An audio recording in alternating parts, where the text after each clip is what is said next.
আসসালামু আলাইকুম এভরিওয়ান। পদার্থের গাঠনিক ধর্ম চ্যাপ্টারে তোমাদের সবাইকে স্বাগতম।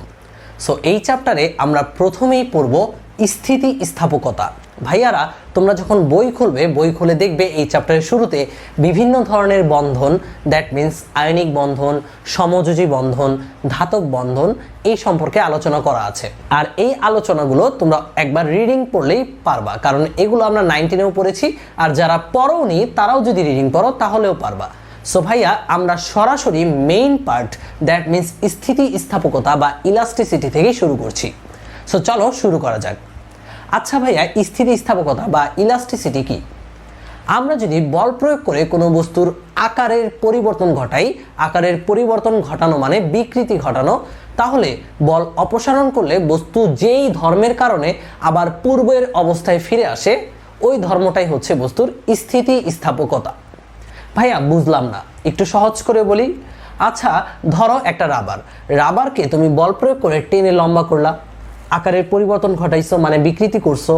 এখন যদি তুমি বলটা অপসারণ করে দাও, তার মানে দুই সাইড থেকে তুমি যেই বলটা দিয়ে ধরে রেখেছো, সেই বলটা যদি তুমি এখন ছেড়ে দাও, রাবারটা কি আবার পূর্বের অবস্থায় ফিরে আসলো।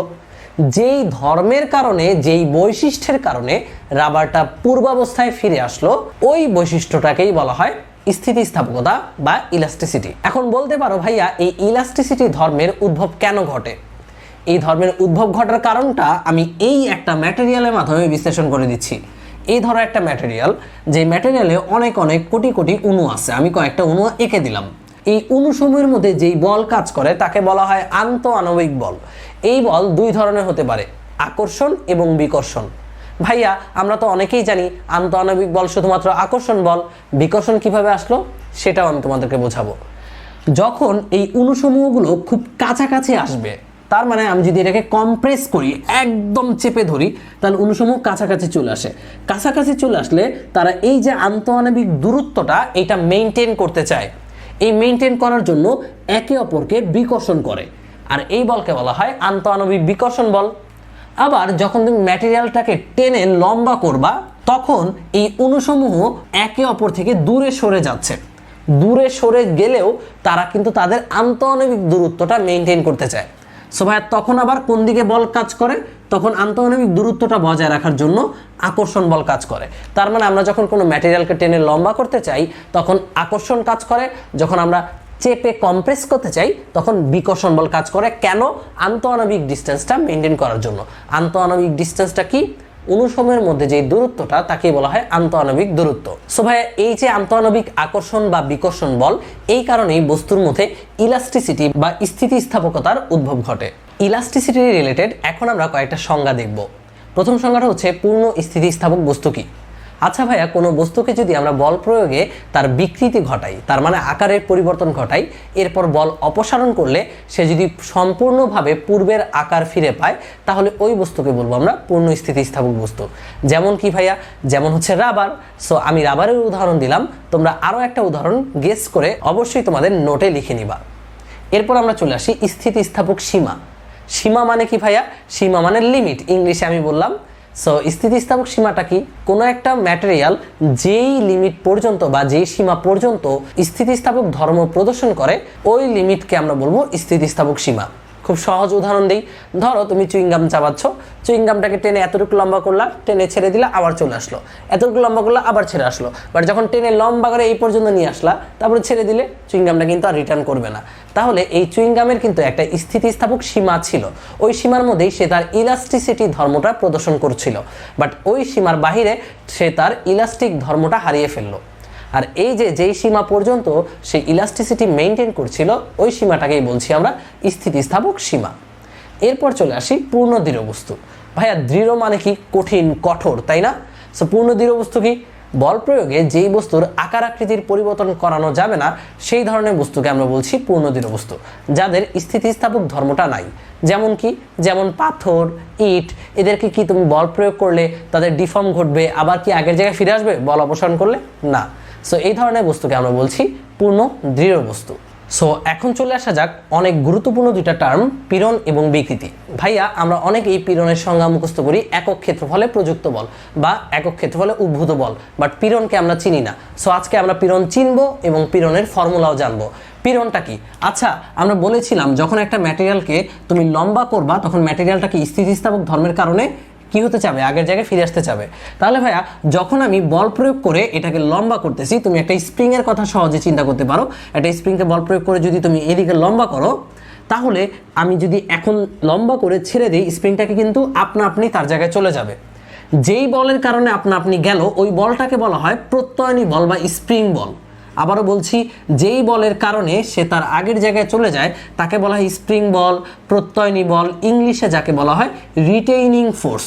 তাহলে ভাইয়া এই যে প্রত্যয়নী বল, এই প্রত্যয়নী বল একক ক্ষেত্রফলে যতটুকু কাজ করে তাকেই বলা হয় পীড়ন।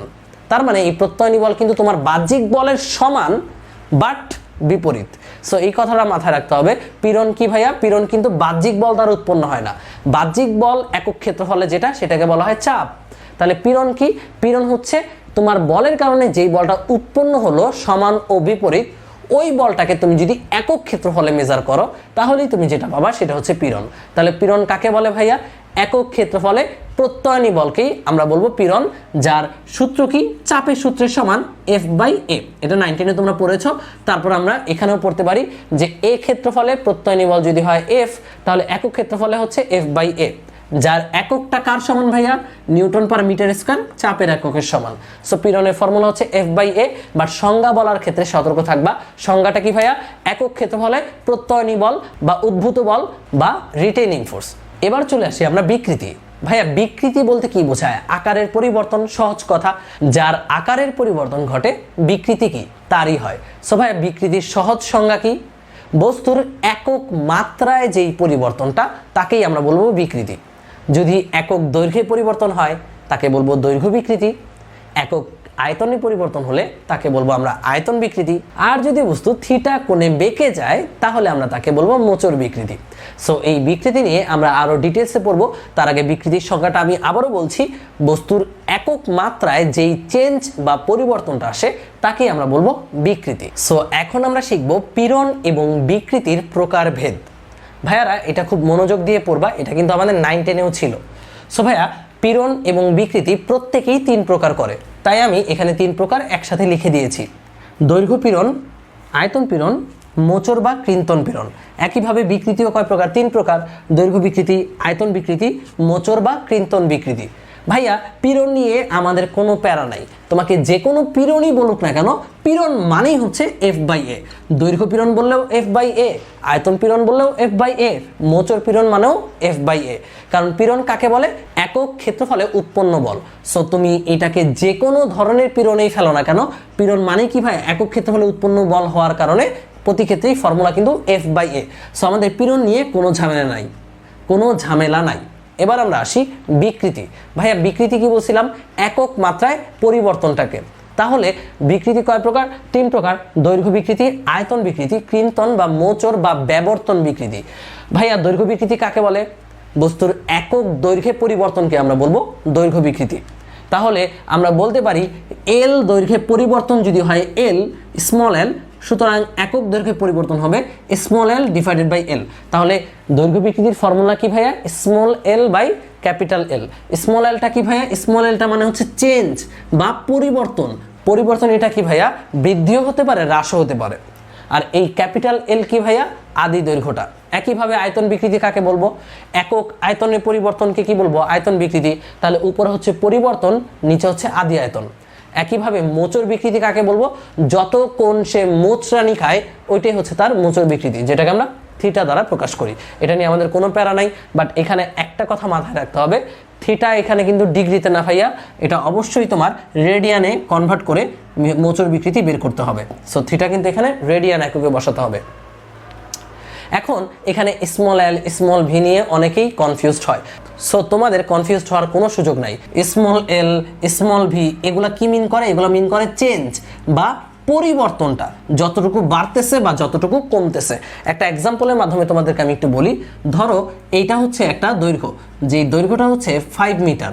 এবার এটাকে তুমি টেনে 7 মিটার বানায় দিলা, তাহলে এখানে স্মল l কত ভাইয়া? এখানে স্মল l কিন্তু 5 না। স্মল l মানে কি ভাই? পরিবর্তন। পরিবর্তন কত হয়েছে? 7 - 5, তার মানে কত ভাই? 2 মিটার। সো এখানে স্মল l হচ্ছে 2 মিটার। একইভাবে স্মল ভিটা হচ্ছে আয়তনের পরিবর্তন। সো এখন আমরা পড়ব পীড়ন ও বিকৃতির প্রকারভেদ। ভাইয়ারা তোমরা নিশ্চয়ই জানো পীড়ন কাকে বলে। একক ক্ষেত্রফলে উৎপন্ন প্রত্যয়নী বলকে আমরা বলবো পীড়ন। সো পীড়নের ফর্মুলা কি ভাইয়া? পীড়নের ফর্মুলা হচ্ছে চাপের ফর্মুলা সমান F/A। সো ভাইয়া তোমাকে যে কোনো ধরনের পীড়ন বলুক না কেন অবশ্যই সকল পীড়ন হবে F/A F/A। বলতে পারো কেন ভাইয়া? কারণ পীড়ন কাকে বলে? একক ক্ষেত্রফলে উৎপন্ন বল। সো একক ক্ষেত্রফলে উৎপন্ন বল এটা যে কোনো ধরনের পীড়ন বলুক না কেন প্রত্যেক ক্ষেত্রে কিন্তু একক ক্ষেত্রফলেই তুমি বলটা মেজার করছো। সো প্রত্যেক পীড়নের ফর্মুলা F/A আসবে। সো ভাইয়া দৈর্ঘ্য পীড়ন, আয়তন পীড়ন বা মোচড় পীড়ন প্রত্যেকটাই কিন্তু F/A। আর একক কি ভাই? একক কিন্তু নিউটন পার মিটার স্কয়ার, প্রত্যেকটার এককই সেম। এখন তোমাকে বললো বিকৃতি কয় প্রকার? ভাইয়া পীড়ন যত প্রকার বিকৃতিও তত প্রকার। কয় প্রকার? 3 প্রকার। দৈর্ঘ্য পীড়ন, দৈর্ঘ্য বিকৃতি, আয়তন বিকৃতি, মোচড় বিকৃতি। তাহলে বিকৃতির ফর্মুলাটা কি? বিকৃতির ফর্মুলা হচ্ছে del L by capital L, del V by capital V এবং মোচড় বিকৃতির ফর্মুলা হচ্ছে থিটা। বা ডেল এলটা কি? ডেল এল দ্বারা বোঝাচ্ছে হচ্ছে পরিবর্তন বা দৈর্ঘ্য পরিবর্তন, আর ক্যাপিটাল এলটা হচ্ছে আদি দৈর্ঘ্য। সিমিলারলি ডেল ভি দ্বারা বোঝায় আয়তনের পরিবর্তন, ক্যাপিটাল ভি দ্বারা বোঝায় আদি আয়তন। আর থিটাটা এখানে কত ডিগ্রি সে মোচড় খেয়েছে। আর এখানে একটু সতর্ক থাকবা, এই থিটা কিন্তু ডিগ্রিতে না, এটা অবশ্যই রেডিয়ানে বসাবা। যেখানেই বসাও মোচড় বিকৃতির থিটা রেডিয়ানে কনভার্ট করে বসাতে হবে। 1 ডিগ্রি সমান pi by 180 radian. So theta degree সমান theta into pi divided by 180 radian. এইভাবে কনভার্ট করে তোমার থিটাকে বসাতে হবে। আচ্ছা তোমরা একটু খেয়াল করো তো বিকৃতি কি ভাইয়া? দৈর্ঘ্য বাই দৈর্ঘ্য, আয়তন বাই আয়তন। যেহেতু বিকৃতি একই জাতীয় দুইটা রাশির অনুপাত, তার মানে বিকৃতির কিন্তু কোনো একক নেই। কারণ এটার একক মিটার হলে এটার একক মিটার, মিটার মিটার কাটাকাটি। সো এখানে কোনো একক নাই, নো একক নো একক নো একক। সো ভাইয়া এই কথাটা কিন্তু মেডিকেল অ্যাডমিশনের জন্য খুব ইম্পর্ট্যান্ট যে বিকৃতির একক কি? বিকৃতির কোনো একক নেই, কারণ তারা একই জাতীয় দুইটি রাশির অনুপাত। অনেকেরই মোচড় বিকৃতিটা বুঝতে একটু কষ্ট হয়। দৈর্ঘ্য বিকৃতি মানে দৈর্ঘ্য পরিবর্তন বাই আদি দৈর্ঘ্য, আয়তন বিকৃতি মানে আয়তন পরিবর্তন বাই আদি আয়তন। বাট মোচড় বিকৃতিটা কি এটা বুঝতে আমাদের অনেকের সমস্যা হয়। এটা আমি একটু স্পেসিফিকলি ক্লিয়ার করে দিচ্ছি। ধরো এখানে একটা বস্তু ছিল, যেই বস্তুটা হচ্ছে আমি ABCD দ্বারা চিহ্নিত করে দিলাম। এবার ভাইয়া তুমি যদি একটা বল প্রয়োগ করো এই ঠিক AB বরাবর, অবশ্যই নিচের তলটাকে ফিক্স রেখে, এখানে এরকম দাগ দাও মানে কি ভাইয়া? ফিক্সড আছে। সো তখন কিন্তু নিচের তলটা স্থির থেকে এই তলটা এরকমভাবে বেঁকে যাবে। দেখো আমি চিত্রটা সেকেন্ড চিত্রটা এখানে এঁকেছি, যে দেখতে পাচ্ছ চিত্রটা বেঁকে গেছে বা বস্তুটা বেঁকে গেছে। ভাইয়া বলো তো বস্তুটা ছিল কোন বরাবর? আমি একটু ডট ডট দিয়ে এঁকে দিচ্ছি। বস্তুটা কিন্তু ভাইয়া এরকম ছিল, তাই না? ঠিক এরকম ছিল, বাট বস্তুটা বেঁকে গেছে। কত কোণে বেঁকে গেছে? ঠিক এই পরিমাণ কোণে বেঁকে গেছে, তাই না? এই যে যত পরিমাণ কোণে বেঁকে গেল এটাকেই বলা হচ্ছে বস্তুর মোচড় বিকৃতি বা ব্যবর্তন বিকৃতি। সো ভাই এই ব্যবর্তন বিকৃতির ডিরেক্ট থিটা, এই থিটাটা তুমি কিভাবে মেজার করবা? আমরা জানি টেন থিটা সমান লম্ব বাই ভূমি। এখানে লম্ব কোনটা ভাইয়া? এই যে এতটুকু, এতটুকু কত হবে ভাইয়া? আমি ধরে নিচ্ছি এটা হচ্ছে AB প্রাইম। তাহলে লম্ব হচ্ছে AB প্রাইম ডিভাইডেড বাই ভূমি। ভূমি কোনটা ভাইয়া? যে কোনো একটা বাহু, মানে এই বাহুটা। এই বাহুটা কত ভাইয়া? AD। সো তুমি কিন্তু চাইলে এই ফর্মুলা দিয়ে থিটার মানটা বের করতে পারো। তোমার এখানে এই ফর্মুলা মুখস্থ রাখার কোনো দরকার নাই। তুমি খালি দেখবা কত কোণ বাঁকছে, সেই কোণটা টেন থিটা দিয়ে বের করে ফেলবা লম্ব বাই ভূমি করে। সো আশা করি তোমরা এই মোচড় বিকৃতি বের করতে পারবা। জাস্ট এই টেন থিটা থেকে থিটার মানটা বের করলেই তোমার হয়ে যাবে। এখন আমরা পড়ব হুকের সূত্র। এই হুক কিন্তু জামার হুক না, এই হুক হচ্ছে Robert Hooke. Robert Hooke royal সোসাইটির একজন বিজ্ঞানী ছিলেন। রয়্যাল সোসাইটিতে তখন কোনো বিজ্ঞানী কোনো থিওরির কথা উঠালে সেটা কপি হয়ে যেত, মানে অনেকেই সেটা কপি করে তার নিজের নামে চালিয়ে দেওয়ার একটা প্রবণতা ছিল। এই কারণে রবার্ট হুক যখন এই বিখ্যাত ফর্মুলাটা তৈরি করেন তখন সাথে সাথেই তিনি এটা পাবলিশ করেন নাই। ফার্স্টে তিনি একটা ধাঁধার মাধ্যমে সূত্রটা পাবলিশ করেছিলেন, বাট সেই ধাঁধাটা কেউই বুঝে উঠতে পারে না। ঘটনাটা ঘটে 1676 সালে। সো ভাইয়া তার ঠিক 18 বছর পর যখন কেউ ধাঁধাটি বুঝে উঠতে পারছিল না, 1694 সালে তিনি এই সূত্রটি সাবলীলভাবে প্রকাশ করে দেন। সূত্রটি কি? সূত্রটি হচ্ছে স্থিতি স্থাপক সীমার মধ্যে, মানে ইলাস্টিক লিমিটের মধ্যে কোনো বস্তুর পীড়ন এবং বিকৃতি পরস্পর সমানুপাতিক। তার মানে তুমি যত পীড়ন দিবা তত বিকৃতি ঘটবে। যত কম পীড়ন দিবা তত কম বিকৃতি ঘটবে, অবশ্যই সেটা উইথিন ইলাস্টিক লিমিট। এই কথাটা এখানে অনেক গুরুত্বপূর্ণ। ইলাস্টিক লিমিটের বাইরে কিন্তু এই ফর্মুলাটা ঘটবে না। যতক্ষণ পর্যন্ত আমার ইলাস্টিক লিমিট থাকবে, ওই ইলাস্টিক লিমিটের মধ্যে পীড়ন এবং বিকৃতি পরস্পর সমানুপাতিক। সো ভাইয়া আমরা চাইলে পীড়নের জায়গায় আমরা চাইলে কি করতে পারি, আমরা চাইলে সমানুপাতিক চিহ্ন উঠিয়ে দিয়ে একটা কনস্ট্যান্ট নিয়ে আসতে পারি। এই কনস্ট্যান্টটাকে যদি আমরা কে দ্বারা প্রকাশ করি, কে ইন্টু বিকৃতি, তাহলে ভাইয়া দেখো তো পীড়ন আর বিকৃতির অনুপাতটা কি আসতেছে। যে কোনো ক্ষেত্রেই স্থিতিস্থাপক সীমার মধ্যে পীড়ন এবং বিকৃতির অনুপাত কি ভাইয়া, একটা ধ্রুবক আসতেছে। এই যে ধ্রুবকটা আমরা পাচ্ছি, এই ধ্রুবকটাকে বলা হয় স্থিতিস্থাপক গুণাঙ্ক। এই ধ্রুবকের মান বস্তুর উপাদান এবং একক পদ্ধতির উপর নির্ভর করে। পীড়ন বিকৃতির লেখচিত্র যা বিভিন্ন সময় বিভিন্ন সিকিউতে চলে আসে। সো ভাইয়ারা এটা একবার এক্সপ্লেইনটা ভালো করে শুনলেই তোমার মাথায় গেঁথে যাবে ইনশাল্লাহ। সো ভাইয়া আমরা ওয়াই অক্ষে রেখেছি পীড়নকে, এক্স অক্ষে রেখেছি বিকৃতিকে। এখন তুমি একটা তার কল্পনা করতে পারো, যেই তারকে আমি এক প্রান্তে ফিক্স রেখে অপর প্রান্তে ধীরে ধীরে ভর বাড়াবো। সো ভাইয়া মনে করো আমি নর্মালি এখন বর্তমানে সামান্য একটু বল প্রয়োগ করলাম। সো যখন আমি বল প্রয়োগ করছি তারটা লম্বা হতে থাকবে। সো বল প্রয়োগ করছি মানে পীড়ন দিচ্ছি, তারটাও কীভাবে লম্বা হচ্ছে। সো দেখো তো এটা প্রথমত এই ও বিন্দু থেকে পি পর্যন্ত কেমন লাইন, স্ট্রেট লাইন। তাহলে এই লাইনের মধ্যে পীড়ন এবং বিকৃতি পরস্পর কি ভাইয়া সমানুপাতিক। তার মানে ওপি পর্যন্ত আমার হুকের সূত্র মেনে চলছে, পীড়নও বাড়াচ্ছি বিকৃতিও বাড়তেছে। তাহলে এই পর্যন্ত বল প্রয়োগ করে আমি যদি বলটা ছেড়ে দিই, বস্তু কিন্তু আবার পি থেকে ওতে ফিরে আসবে, এটা নিয়ে কোনো সন্দেহ নাই। তাহলে ওপি পর্যন্ত আমার বস্তুটা কেমন থাকে, পূর্ণ স্থিতিস্থাপক থাকে। তার মানে এই ওপি পর্যন্ত সে টোটাল ইলাস্টিসিটিটা শো করে। এখন আমি ভার আরও বাড়িয়ে দিব, মানে এখানে আমি আগের চেয়ে এখন আরও বেশি ভার দিব। এই পি বিন্দুতে আসার পর বেশি ভার দিলে ভাইয়া দেখা যাবে যে তারটা একটু ডিফর্ম হয়ে গেছে। তার মানে এখন আর এই যে ডিফর্মটা ঘটলো, এই যে বিকৃতিটা বৃদ্ধি পেল, এটা কি ভাইয়া সমানুপাতিকভাবে বৃদ্ধি পেয়েছে? না, কারণ সমানুপাতিক হলে এটা স্ট্রেট লাইন হইতো।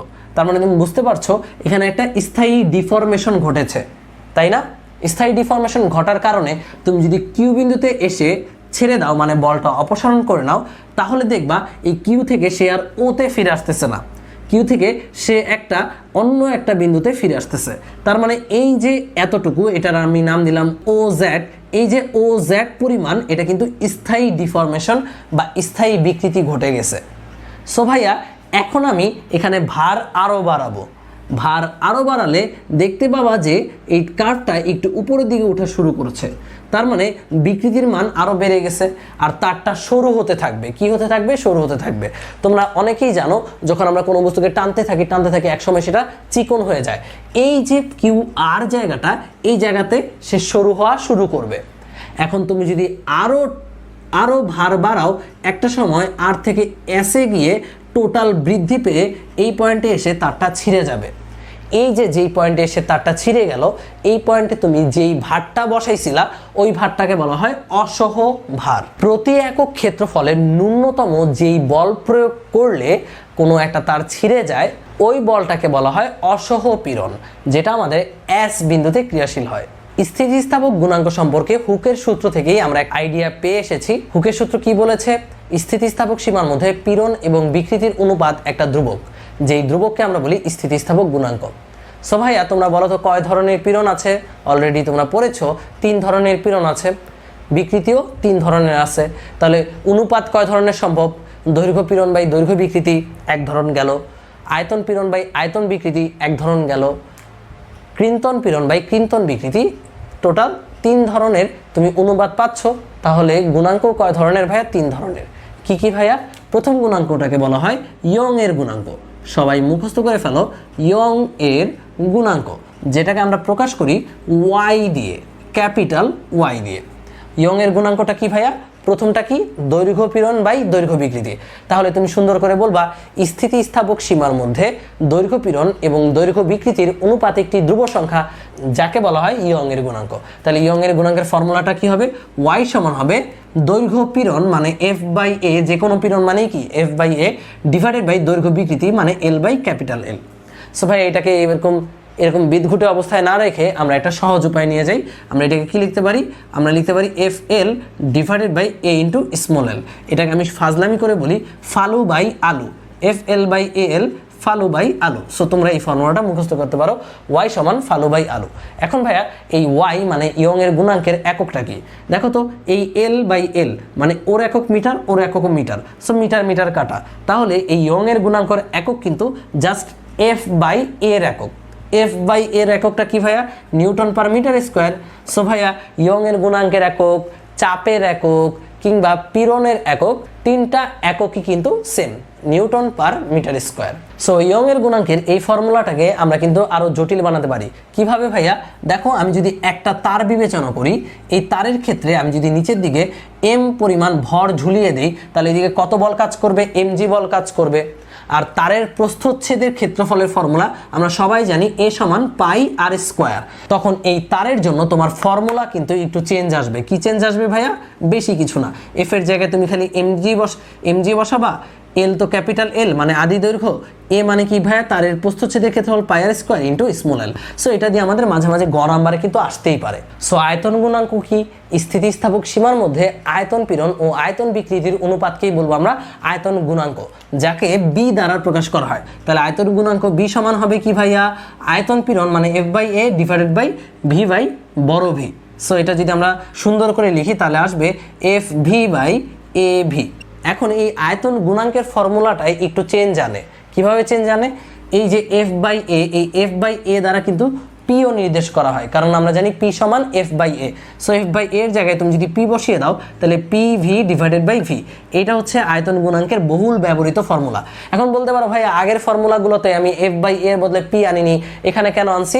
কারণ তোমাকে এখানে ডিরেক্টলি বলে দিবে যে চাপ প্রয়োগ করে তোমার আয়তনটা সংকোচন করা হয়েছে বা আয়তনটা প্রসারণ করা হয়েছে।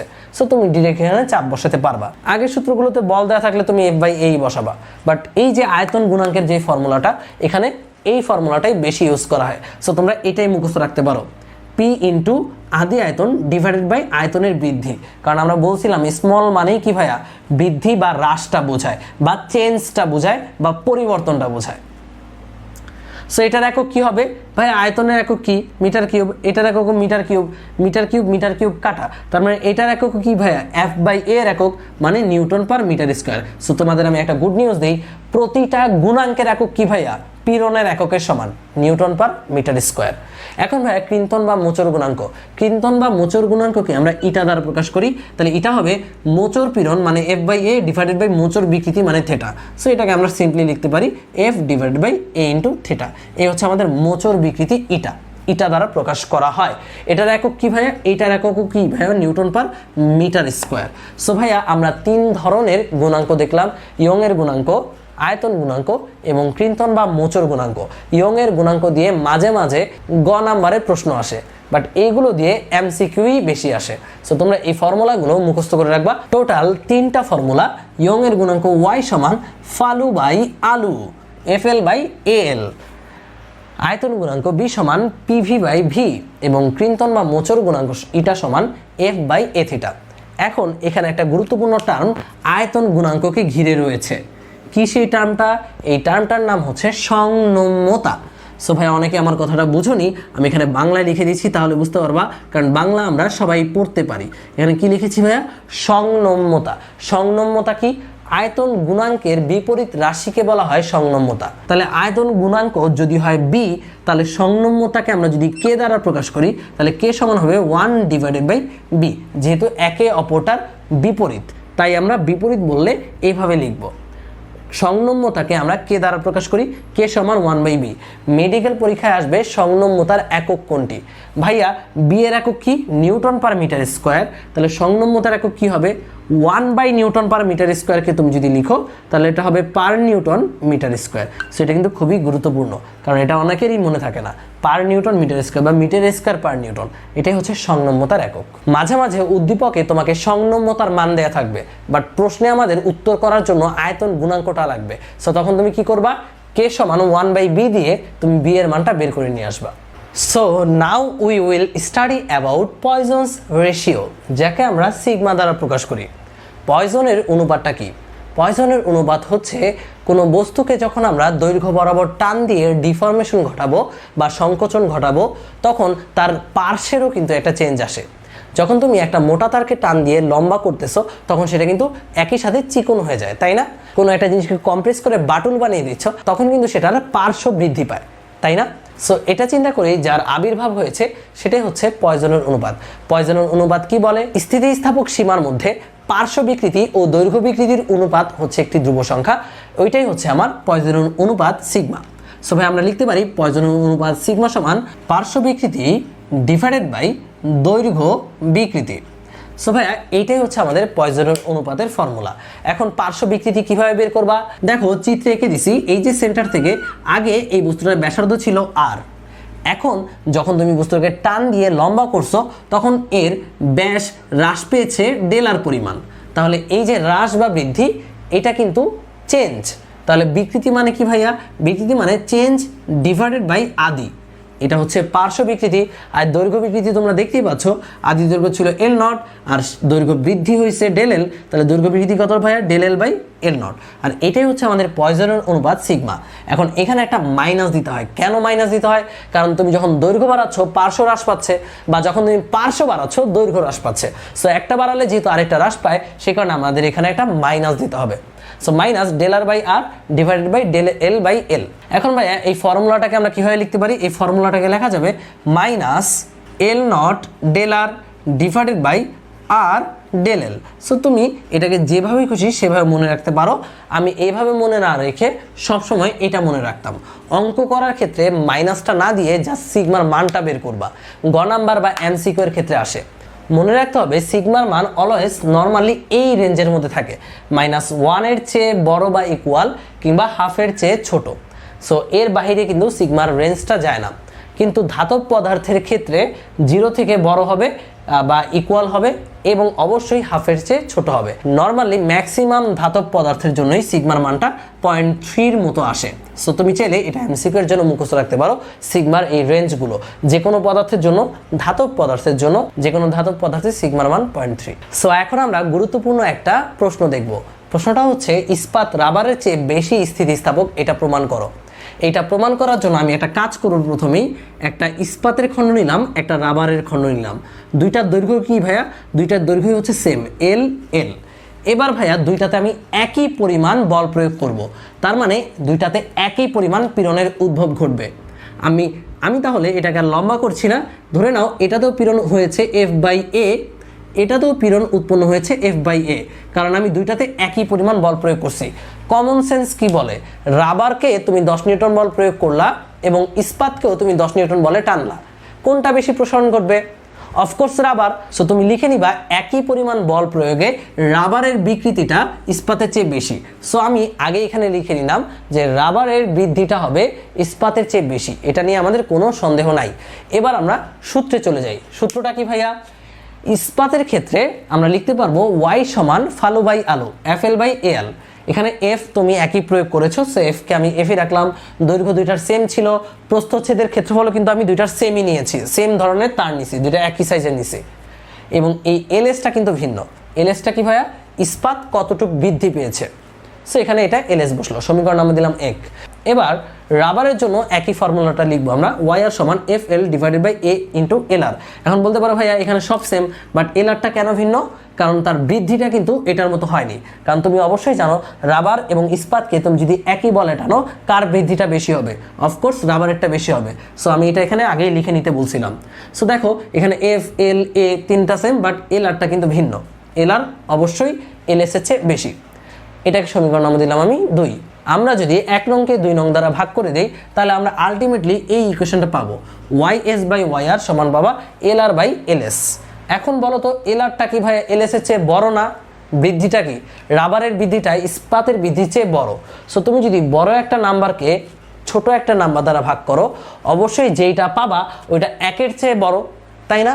আচ্ছা 1-এর চেয়ে বড়, ধরো এটা 2 পাইলা, তাহলে ভাই ওয়াই এসটা কত হবে? ওয়াই এসটা হবে ওয়াই আর এর 2 গুণ। মানে 1-এর চেয়ে বড় কোনো সংখ্যা দ্বারা তুমি এটাকে গুণ দিয়ে ওয়াই এসটা পাচ্ছ। তাহলে এই ইকুয়েশনটা কি মিন করায়? যেহেতু ওয়াই এস তুমি কিভাবে পাচ্ছ? ওয়াই আর কে 1-এর চেয়ে বড় সংখ্যা দ্বারা গুণ করে, তার মানে এই ওয়াইএসটা হচ্ছে ওয়াইআর এর কয়েক গুণ, তার মানে must be Y S is greater than Y R. আর এই কথাটা মাথায় রাখতে হবে, যার স্থিতিস্থাপক গুণাঙ্ক বেশি সে বেশি স্থিতিস্থাপক। তাহলে ওয়াইএস মানে স্টিলের ইয়ংয়ের গুণাঙ্ক রাবারের ইয়ংয়ের গুণাঙ্কের চেয়ে বেশি, তাই স্টিলটা বেশি স্থিতিস্থাপক। ইয়ংয়ের গুণাঙ্ক বেশি কি মিন করে ভাইয়া? তুমি যখন তাকে বল প্রয়োগ করে ডিফর্ম ঘটাচ্ছ, সে খুব ফাস্ট তার আদি পজিশনে ফিরে আসবে। সো তোমরা বুঝতেই পারছো ইস্পাত রাবারের চেয়ে বেশি স্থিতিস্থাপক, কারণ তার ইয়ংয়ের গুণাঙ্কটা রাবারের তুলনায় বেশি। এখন আমরা বের করব কোনো একটা তারকে যদি আমরা এল পরিমাণ সংকোচন বা এল পরিমাণ প্রসারণ ঘটাই, তখন ওই তারের মধ্যে সঞ্চিত বিভব শক্তি বা আমার বাহ্যিক বল দ্বারা কৃত কাজটা কত হয়েছে সেটাই। সো ভাইয়া এই জন্য আমি এখানে একটা চিত্র এঁকেছি। এটা হচ্ছে এল দৈর্ঘ্যের একটা তার। এই এল দৈর্ঘ্যটা আমি লিখে দিচ্ছি ক্যাপিটাল এল, যাকে আমরা এখান থেকে এতটুকু পর্যন্ত প্রসারণ ঘটাবো। এখানে তার প্রসারণ কত ছিল? ইনিশিয়াল অবস্থায় তার প্রসারণ এল ছিল 0 এবং এই পর্যন্ত তার প্রসারণ হয়েছে স্মল এল সমান এল, তাই না ভাইয়া? আচ্ছা ধরে নাও কোনো এক মুহূর্তে আমি এই তারের প্রসারণ ডিএল ঘটাইছি। কত ঘটাইছি ভাইয়া? ডিএল। তাহলে কৃতকাজ হবে ডিডব্লিউ সমান এফ ডিএল। সো ডিডব্লিউ হচ্ছে কৃতকাজ, ক্ষুদ্র কৃতকাজ। কতটুকুর জন্য কৃতকাজ ভাইয়া? ডিএল পরিমাণ সরণ ঘটানোর জন্য, সেটা হচ্ছে ডিএল ইন্টু এফ, তাই না? লিখে ফেললাম। এখন এই যে এখান থেকে যদি আমি টোটাল কৃতকাজটা পেতে চাই, তাহলে এটাকে কি করতে হবে? ইন্টিগ্রেশন করতে হবে, আমরা যা আগেও করেছি। এটাকে কিভাবে ইন্টিগ্রেশন করব ভাইয়া? এইটাকে ইন্টিগ্রেশন করতে হবে এল সমান 0 থেকে এল সমান এল লিমিট পর্যন্ত, কারণ তুমি 0 থেকে এল পর্যন্ত প্রসারণ করছো, এই কারণেই তুমি কৃতকাজটা যাচ্ছ। এটা হচ্ছে আমার লিমিট। এখন এই লিমিটটা বসানোর আগে এই এফ এর একটা মান বের করি। কীভাবে মানটা বের করব? আমরা সবাই জানি ইয়ংয়ের গুণাঙ্ক ওয়াই সমান ফালু বাই আলু। তাহলে সো ভাই এখান থেকে এফ এর মান কীভাবে বের করব? এফ সমান হবে Y A L divided by capital L. So তুমি এখানে ডিডব্লিউ সমান লিখে দাও Y A L divided by capital L into DL. এখন এটাকে ইন্টিগ্রেশন করবা এই লিমিটের মধ্যে। ইন্টিগ্রেশন সাইনটা ফার্স্টে দিতে হবে। এখানে লিমিট কোত্থেকে কোথায় ভাইয়া? তুমি 0 থেকে এল পর্যন্ত প্রসারণ করেছো, সেখানে লোয়ার লিমিট হচ্ছে 0, আপার লিমিট হচ্ছে স্মল এল। আর ডিডব্লিউ কত ভাইয়া? যখন আমার প্রসারণ ছিল 0 তখন কাজও 0, যখন আমার প্রসারণ হয়েছে এল তখন কাজ হয়েছে আমার ডব্লিউ। এখন তোমরা নিশ্চয়ই জানো ডিডব্লিউকে ইন্টিগ্রেশন করলে পাওয়া যায় ডব্লিউ, কারণ আমরা শিখেছিলাম ডিএক্স ইন্টিগ্রেশন করলে পাওয়া যায় এক্স। তাহলে ডিডব্লিউকে ইন্টিগ্রেশন করলে পাবো আমরা ডব্লিউ। ডব্লিউতে আপার লিমিট যদি ডব্লিউ বসাও, লোয়ার লিমিট যদি 0 বসাও, তাহলে ডব্লিউ আসবে। তাহলে ডব্লিউই আসে। এরপর ভাইয়া এখানে কনস্ট্যান্টগুলোকে আমরা বাহির করে দিই। ওয়াই এ ক্যাপিটাল এল, এরা কি ভাইয়া কনস্ট্যান্ট, এদেরকে আমি বাহির করে দিলাম। ওয়াই এ ক্যাপিটাল এল বাহিরে চলে আসলো। এখানে 0 থেকে স্মল এল হচ্ছে লিমিট এল ইন্টু ডিএল। এখন ভাইয়া এটা ইন্টিগ্রেশন আমরা করে ফেলি। তোমাদের কি মনে আছে আমি লিখেছিলাম X to the power N DX এর ইন্টিগ্রেশন হচ্ছে X to the power n+1 divided by n+1। এটা আমি লাস্ট চ্যাপ্টারেই কিন্তু পড়াইছি। সো এটার ইন্টিগ্রেশন সেম হবে। তাহলে ওয়াই এ ডিভাইডেড বাই এলটা বাইরে থাকলো, এটা ইন্টিগ্রেশন হবে, তোমরা আমার সাথে মিলিয়ে নিবা এল স্কোয়ার ডিভাইডেড বাই 2। কীভাবে হয়েছে? এই যে এল এর পাওয়ার কত আছে 1, তাহলে 1+1 ডিভাইডেড বাই 1+1 মানে এল স্কোয়ার বাই 2। আপার লিমিট কত এল, লোয়ার লিমিট কত 0। এবার একবার যাকে ইন্টিগ্রেশন করছি তার জায়গায় আপার লিমিট বসাতে হবে, মাইনাস দিয়ে লোয়ার লিমিট বসাতে হবে। আমি একেবারে করে দিচ্ছি। এল এর জায়গায় এই আপার লিমিট এল যদি বসাও, তাহলে এল স্কোয়ার বাই 2 থাকবে, মাইনাস 0 স্কোয়ার বাই 2 মানে 0। তার মানে আলটিমেটলি এল স্কোয়ার বাই 2টাই পড়ে থাকে। সো আমাদের ডব্লুটা কত আসতেছে? তাহলে ডব্লু সমান আসতেছে Y A L square divided by 2 into L. এই হচ্ছে আমার কৃতকাজের ফর্মুলা বা সঞ্চিত বিভব শক্তির ফর্মুলা। কারণ এই কৃতকাজটা যে করছো এইটাই কিন্তু তারের মধ্যে বিভব শক্তি বা স্থিতিশক্তি রূপে সঞ্চিত থাকে। সো ফর্মুলাটা মুখস্থ করে নাও, ডব্লু সমান Y A L square divide by 2 L. এখানে এই স্মল এলটা আমি বারবার বলছি, এই চ্যাপ্টারে যা কিছুই স্মল সেগুলোই কিন্তু চেঞ্জ বা পরিবর্তন, এটা বৃদ্ধি বা হ্রাস দুইটাই হতে পারে। Y A small L square divide by 2l। এখন ভাইয়া এই ডব্লিউ ফর্মুলাটা থেকে আমরা আরেকটা রূপ দিতে পারি। কিভাবে? আচ্ছা তুমি এখানে লিখছো এফ সমান Y A small L by capital L. ভাইয়া এখানে Y A small L by capital L আছে না? তাহলে এই যে হাফ মানে এখানে 1/2 যে আছে এটাকে সামনে এনে নিয়ে আসি। তারপর আমরা এখানে লিখি Y A small L divided by capital L. Y A small L by capital L লিখলাম, আরও একটা স্মল এল থেকে যায়, সেই স্মল এলটাকে এখানে লিখলাম। এখন ভাই Y A small L by capital L মানে কি ভাইয়া? বল, প্রত্যয়নী বল। সো এখানে তুমি প্রত্যয়নী বলটা বসিয়ে দিয়ে তুমি ডব্লিউ এর আরেকটা ফর্মুলা পেতে পারো। তাহলে ডব্লিউ সমান তুমি পাবা half into F into small এল। মারাত্মক দুইটা ফর্মুলা আমি বক্স করে দিলাম, এগুলো ঠাড়ায় মুখস্থ করবা। ডব্লিউ সমান half into F into small L মানে পরিবর্তন, এগুলো একটা ফর্মুলা। আর একটা ফর্মুলা হচ্ছে Y A small L square divide by 12। এখানে সতর্ক থাকবা, স্মল এল মানে কিন্তু ভাইয়া পরিবর্তন, বৃদ্ধি বা হ্রাস, যতটুকু বৃদ্ধি পেলো বা যতটুকু হ্রাস পেলো সেটা বের করে এখানে বসিয়ে অঙ্কটা করে ফেলবা। আর এই বৃদ্ধি বা হ্রাসটা অবশ্যই সবসময় বড় থেকে ছোটটা বিয়োগ দিয়ে বের করবা। যেমন আমি বললাম 5 মিটার থেকে তাকে আমি 3 মিটার বানাই দিলাম, তাহলে কি তুমি 3 - 5 দিবা? না, তুমি দিবা কি ভাইয়া 5 - 3, মানে পজিটিভটা বের করবা, বৃদ্ধি বা হ্রাস পজিটিভটা নিবা। সো এখানে স্মল এল, এখানেও কিন্তু স্মল এল আছে, এটা কিন্তু সতর্ক থেকো। সো এখন বের করব একক আয়তনে সঞ্চিত শক্তি। আমরা যে একটু আগে সঞ্চিত শক্তি বের করেছি সেটা কিন্তু একক আয়তনে ছিল না, পুরো তার জুড়ে ছিল। তাহলে সঞ্চিত শক্তি একক আয়তনে কিভাবে বের করব? ইউ সমান হবে টোটাল এনার্জি মানে ডব্লিউ ডিভাইডেড বাই আয়তন। আয়তন দ্বারা ভাগ করলে আমরা একক আয়তনে পেয়ে যাচ্ছি। তাহলে ডব্লিউ ফর্মুলা তুমি অলরেডি জানো, ডব্লিউ ফর্মুলা হচ্ছে Y A small L square divide by 2l, আমরা একটু আগেই মুখস্থ করে এসেছি। আর আয়তনটা কত ভাইয়া? আয়তন মানে হচ্ছে প্রস্থচ্ছেদের ক্ষেত্রফল ইন্টু দৈর্ঘ্য, কারণ আমরা সবাই জানি ভি সমান এ ইন্টু এল। সো আমরা এখানে ভি সমান এ ইন্টু এল বসিয়ে দিলাম। এখন তুমি বাকিটা করে ফেলতে পারবা। কিভাবে করবা ভাইয়া? একটা এ কাটা চলে যাবে, এই এল এর সাথে এই এলটা গুণন হয়ে যাবে। তাহলে এখানে পড়ে থাকবে Y L square divide by 2l square, তাই না? এখানে আমি এই হাফটাকে একটু সামনে লিখে দিই, তাহলে এখানে পড়ে থাকবে Y L by L into L by L. আমি একটু এইভাবে লিখলাম, এর কারণটা কি দেখো তো, এই এল বাই এল মানে কি বিকৃতি, আমি বিকৃতিটাকে আলাদা রেখে তাহলে এটা লিখে দিলাম এল ইন্টু এল মানে এল স্কোয়ার, এল ইন্টু এল মানে এল স্কোয়ার। এখানে 2 আছে, তার উপরের লাইন এই নিচের লাইনের সাথে কোনো পার্থক্য নাই, আমি আলাদা লিখছি। খালি এই যে এল বাই এল বিকৃতি দেখে আমি বিকৃতিটাকে একটু আলাদা করে দিলাম। এখন ভাইয়া এই যে এই জিনিসটা কি, এই জিনিসটা কি? আচ্ছা তোমাদের কি মনে আছে ওয়াই সমান ফালু বাই আলু, তাই না? এখন এখান থেকে তুমি এই জিনিসটা একটু কষ্ট করে বের করো তো, এটা ম্যাজিক দেখবা। ওয়াই এর সাথে স্মল এলটা গুণ দিয়ে দাও, তাহলে ওয়াই ইন্টু স্মল এল, আর নিচে নিয়ে যাও ক্যাপিটাল এলকে। নিচে যদি তুমি ক্যাপিটাল এল নিয়ে যাও, এই সাইডে পড়ে থাকে কে ভাইয়া? এফ বাই এ। আচ্ছা ভাই এফ বাই এটা কি মনে আছে তোমাদের? এফ বাই এ কিন্তু পীড়ন, তার মানে এই জিনিসটা কিন্তু পীড়ন। তার মানে আমি কি লিখতে পারি? আমি অবশ্যই ইউ সমান লিখতে পারি হাফ ইন্টু পীড়ন ইন্টু বিকৃতি। এটা নিয়ে আমাদের কোনো সমস্যা নাই, small L by capital L মানে বিকৃতি। আমি এই ফরম্যাটে আনার জন্যই এটাকে ভেঙে এইভাবে লিখছি। সো তুমি সহজভাবে মনে রাখবা, সঞ্চিত শক্তি যদি একক আয়তনে বের করতে বলে হাফ ইন্টু পীড়ন ইন্টু বিকৃতি। এটা কিন্তু এমসিকিউ, অ্যাডমিশন, এইচএসসি সব জায়গার জন্যই খুবই গুরুত্বপূর্ণ। একক আয়তনের সঞ্চিত শক্তি হাফ ইন্টু পীড়ন ইন্টু বিকৃতি। যদি তোমাকে আয়তনের পরিবর্তন দিয়ে বলে একক আয়তনের সঞ্চিত শক্তি কত, তুমি এই একই ফর্মুলা লিখবা হাফ ইন্টু পীড়ন ইন্টু এখানে জাস্ট আয়তন বিকৃতিটা বসবে। পদার্থের গাঠনিক ধর্মের সেকেন্ড পার্ট আমরা এখন শুরু করব। সেকেন্ড পার্টে আমরা জানিয়ে আলোচনা করব, এটাই হচ্ছে এই অধ্যায়ের সবচেয়ে ইম্পর্টেন্ট জায়গা, তা হচ্ছে প্রবাহী। ভাইয়া প্রবাহী কি? তোমরা সবাই জানো তরল, গ্যাস এক স্থান থেকে অন্য স্থানে প্রবাহিত হয়, এই কারণে তরল বা গ্যাসীয় পদার্থকে প্রবাহী বলা হয়। তো আমরা এখন প্রবাহীর একটা গুরুত্বপূর্ণ ধর্ম নিয়ে আলোচনা করব, যেই ধর্মের নাম হচ্ছে সান্দ্রতা। তো ভাইয়া সান্দ্রতা কি?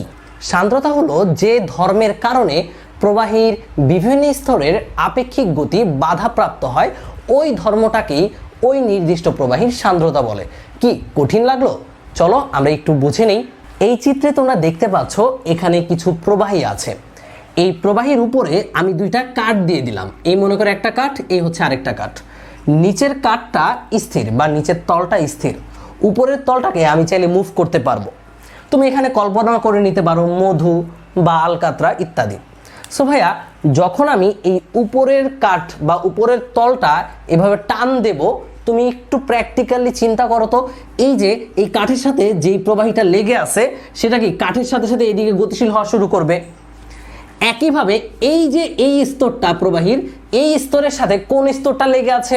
তার পরবর্তী স্তর, তার পরবর্তী স্তরটা আরেকটু কম বেগে গতিশীল হবে। তারপরে আবার এই সেকেন্ড স্তরের সাথে থার্ড স্তরও কি আরেকটু কম বেগে গতিশীল হবে। এভাবে ভাইয়া প্রতিটা স্তরই কিন্তু সামনের দিকে গতিশীল হবে, কিন্তু এই স্তরের বেগ যত, লাস্ট স্তরের বেগ কিন্তু তত থাকবে না। কেন থাকতেছে না? কারণ যখন আমার এই প্রথম স্তরটা গতিশীল হলো, সান্দ্র বলের কারণে দ্বিতীয় স্তর তার চেয়ে কম বেগে গতিশীল হলো, সান্দ্র বলের কারণে তৃতীয় স্তর তার চেয়ে আরও কম বেগে গতিশীল হলো, তার মানে একদম লাস্ট স্তর সান্দ্র বলের কারণেই সর্বনিম্ন বেগে গতিশীল হলো। তাহলে এই যে একটা বল, যে বলটা প্রবাহীর বিভিন্ন স্তরের গতিকে রোধ করে দিচ্ছে, এই বলটাকেই বলা হচ্ছে সান্দ্র বল। তোমাদেরকে আরো সহজ ভাষায় যদি আমি বলি, সান্দ্রতা মানে হচ্ছে আঠালোতা। যেই প্রবাহী যত বেশি আঠালো তার সান্দ্রতাঙ্ক তত বেশি। সো বলতে পারো ভাইয়া সান্দ্রতাঙ্কটা কি, সেটা আমরা পরবর্তীতে আলোচনায় জেনে নেব। তার আগে তোমরা এটা একটু ক্লিয়ার হয়ে নাও, সান্দ্রতা মানেই কিন্তু আঠালোতা। তাহলে বলো তো ভাইয়া, আলকাত্রার সান্দ্রতা বেশি নাকি পানির সান্দ্রতা বেশি নাকি মধুর সান্দ্রতা বেশি? তোমাদেরকে যদি ক্রম করতে বলা হয়, বিভিন্ন ভার্সিটিতে আসে কার সান্দ্রতা বেশি ক্রমান্বয়ে লিখো। আমাদের এখানে তিনটা বস্তু বলেছি, একটা হচ্ছে আলকাত্রা, আরেকটা হচ্ছে মধু, আর আরেকটা হচ্ছে পানি। সো এদের মধ্যে সান্দ্রতার ক্রম হচ্ছে কিন্তু এইটা, আলকাত্রার সান্দ্রতা মধুর চেয়ে বেশি, মধুর সান্দ্রতা পানির চেয়ে বেশি। কারণ তোমরা জানো আলকাত্রা বেশি আঠালো, তারপর আঠালো মধু, তারপর আঠালো পানি। এখন আমরা সান্দ্র বল পরিমাপ করার জন্য একটা ফর্মুলা শিখব। এই ফর্মুলাটার আবিষ্কারক হচ্ছে বিজ্ঞানী নিউটন। সো ভাইয়া, বিজ্ঞানী নিউটনের এই ফর্মুলাটা কি বলে? দেখো, আমি এখানে প্রবাহীর বিভিন্ন স্তর এঁকেছি। এই প্রথম স্তর থেকে লাস্ট স্তরের যে ডিস্টেন্স, এই ডিস্টেন্সটাকে আমরা dy দ্বারা প্রকাশ করি।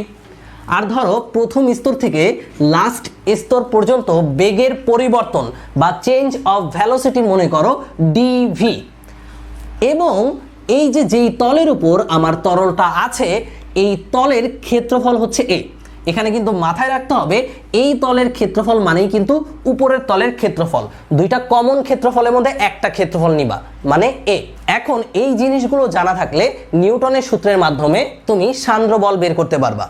কারণ নিউটন বলেছে এই সান্দ্র বলটা হচ্ছে ক্ষেত্রফলের সমানুপাতিক এবং বেগের নতির সমানুপাতিক। বলতে পারো ভাইয়া বেগের নতি কি? বেগের নতি মানে হচ্ছে বেগের পরিবর্তন ডিভাইডেড বাই যতটুকু দৈর্ঘ্য জুড়ে বেগটা পরিবর্তিত হচ্ছে, তার মানে dv/dy, এই পুরোটাকে বলা হবে বেগের নতি। সো তোমাকে যদি বলা হয় বেগের নতি কি, তুমি খুব সুন্দর করে বলে দিবা dv/dy। তাহলে এই ছিল আমাদের নিউটনের সান্দ্র বলের formula. F is proportional to area and F is proportional to dv/dy। দুইটাকে যদি আমরা কম্বাইন্ড করে দেই, আমরা কি পাই? আমরা পাই F is proportional to a into dv/dy। এখানে একটা কনস্ট্যান্ট আনতে হবে, তোমরা সবাই জানো। সেই কনস্ট্যান্টটা আমরা ইটা দিয়ে প্রকাশ করি, ইটা a dv/dy। এই যে আমরা ফর্মুলাটা পেলাম, এই ফর্মুলাটাকে বলা হচ্ছে নিউটনের সান্দ্র বলের ফর্মুলা, যেখানে F হচ্ছে সান্দ্র বল, a হচ্ছে এরিয়া, dv/dy হচ্ছে বেগের নতি, এবং এই ইটাটা হচ্ছে সান্দ্রতা গুণাঙ্ক বা কোএফিসিয়েন্ট অফ ভিসকোসিটি। মেডিকেল অ্যাডমিশনে এই ইটার একক বা ইউনিটটা বের করতে বলে। সো ইটার একক কিভাবে তুমি বের করবা, মুখস্থ রাখার কোনো দরকার নেই। ইটার একক এইভাবে বের করব, দেখো চলো। ইটার একটা ইকুয়েশন আমরা ফর্ম করব, তাহলে ইটা সমান কত হয় ভাইয়া? ইটা সমান হয় F/a dy/dv, তাই না? এবার এদের একক তুমি জানো, এদের একক তুমি বসিয়ে দাও। দেখো, বলের একক হচ্ছে নিউটন, এরিয়ার একক হচ্ছে মিটার স্কোয়ার, ডিওয়াইটা ছিল ডিস্টেন্স, ডিস্টেন্সের একক হচ্ছে মিটার, ডিভি মানে বেগ, বেগের একক মানে metre per second. Metre metre কেটে দাও, তাহলে এখানে থাকবে নিউটন S ইনভার্স 1কে উপরে উঠালে S, আর মিটার স্কোয়ারকে উপরে উঠালে M ইনভার্স 2। আর এটাই হচ্ছে সান্দ্রতা গুণাঙ্ক বা সান্দ্রতাঙ্ক বা কোএফিসিয়েন্ট অফ ভিসকোসিটির unit, newton second per metre square. So তোমাদের অ্যাডমিশনের সময় ভুলে গেলে কোনো চিন্তা নাই, তোমরা এই সূত্র থেকেই এককটা বের করে ফেলতে পারবা। আচ্ছা, আমরা যদি এই ইটার একটা সংজ্ঞা আনতে চাই, সংজ্ঞাটাকে আমরা এই সূত্র থেকে আনতে পারি। বিভিন্ন ভার্সিটিতে কিন্তু সংজ্ঞা রিটেনে চলে আসে। সো তুমি এই জিনিসটা একটু মাথায় রাখবা। কি ভাইয়া? F সমান ইটা, তুমি ক্ষেত্রফলের মান যদি 1 বসাও, dv/dy এর মানও যদি তুমি 1 বসাও, তাহলে তুমি পাচ্ছ F সমান ইটা। তাহলে ইটার সংজ্ঞা আমরা কি বলতে পারি? আমরা বলতে পারি নির্দিষ্ট তাপমাত্রায় কোনো প্রবাহীর দুটি স্তরের মধ্যে বেগের নতি এক রাখার জন্য প্রতি একক ক্ষেত্রফলে যেই পরিমাণ বল কাজ করে, ওইটাই হচ্ছে আমার সান্দ্রতা গুণাঙ্ক। এখন আমরা দুইটা ইম্পর্টেন্ট এমসিকিউ পড়ব। সান্দ্রতার উপর তাপমাত্রার প্রভাব। ভাইয়া, তোমরা অলরেডি জানো প্রবাহী মানে তরল বা গ্যাসীয় পদার্থ। আচ্ছা, তুমি একটু কল্পনা করো তো, যখন আমরা তরলের তাপমাত্রা বাড়াবো, ওই তরলের আঠালোতা বাড়বে না কমবে? তুমি একটু চিন্তা করলেই বুঝতে পারবা তরলের আঠালোতা কমে যায়। বিভিন্ন বিজ্ঞানীরা পরীক্ষা করে দেখেছেন 10 ডিগ্রি সেলসিয়াস তাপমাত্রায় পানির যেই সান্দ্রতা থাকে, তাপমাত্রা যদি আমরা বাড়িয়ে 80 ডিগ্রি সেলসিয়াস করি তাহলে পানির সান্দ্রতা 1/3 হয়ে যায়। তার মানে তাপমাত্রা বাড়ালে লিকুইডের সান্দ্রতা হ্রাস পায়। সো এর কোনো সঠিক সূত্র পাওয়া যায়নি, বাট বিভিন্ন পরীক্ষা নিরীক্ষার মাধ্যমে একটা সূত্রে উপনীত হওয়া গিয়েছে, সেটা হচ্ছে তরলের ক্ষেত্রে সান্দ্রতা গুণাঙ্কের সাথে তাপমাত্রার সম্পর্ক হচ্ছে ব্যস্তানুপাতিক। কিভাবে বুঝলাম ব্যস্তানুপাতিক? দেখো ভাইয়া, সান্দ্রতা গুণাঙ্ক উপরে, তাপমাত্রা হচ্ছে নিচে। সো তরলের ক্ষেত্রে তাপমাত্রা বাড়ালে সান্দ্রতা গুণাঙ্ক কমে যায়। সান্দ্রতা গুণাঙ্ক কমে যাওয়া মানে সান্দ্রতা কমে যাওয়া বা আঠালোতা কমে যাওয়া। সো এটা অবশ্যই স্পেসিফিকলি ভাবে মনে রাখতে হবে, তরলের তাপমাত্রা বাড়ালে সান্দ্রতা কমে যায়। এরপর চলে আসি 2 নাম্বার প্রবাহী মানে গ্যাসের জন্য। ভাইয়ারা, গ্যাসের ক্ষেত্রে তাপমাত্রা বাড়ালে সান্দ্রতাঙ্ক বেড়ে যায়। এই সূত্রে তোমরা দেখতে পাচ্ছ সান্দ্রতা গুণাঙ্কর সাথে তাপমাত্রার সম্পর্ক হচ্ছে বর্গমূলের সমানুপাতিক। সমানুপাতিক মানে কি? তাপমাত্রা বাড়ালে সান্দ্রতাও কি বেড়ে যাবে। বলতে পারো ভাই এটা কিভাবে সম্ভব? আচ্ছা ভাইয়া, যখন আবদ্ধ পাত্রে তুমি তাপমাত্রা দিবা গ্যাসে, তখন গ্যাসের অণুগুলো ছোটাছুটি করবে, তারা বেশি বেশি সংঘর্ষে লিপ্ত হবে। আর গ্যাসের অণু সংঘর্ষে লিপ্ত হলে তাদের মধ্যে কি ভাইয়া? সান্দ্র বল বৃদ্ধি পাবে। কারণ তোমাদের নিশ্চয়ই মনে আছে সান্দ্র বল কি মিন করে? সান্দ্র বল মিন করে একটা স্তরের সাথে আরেকটা স্তরের যেই আঠালো বা বল।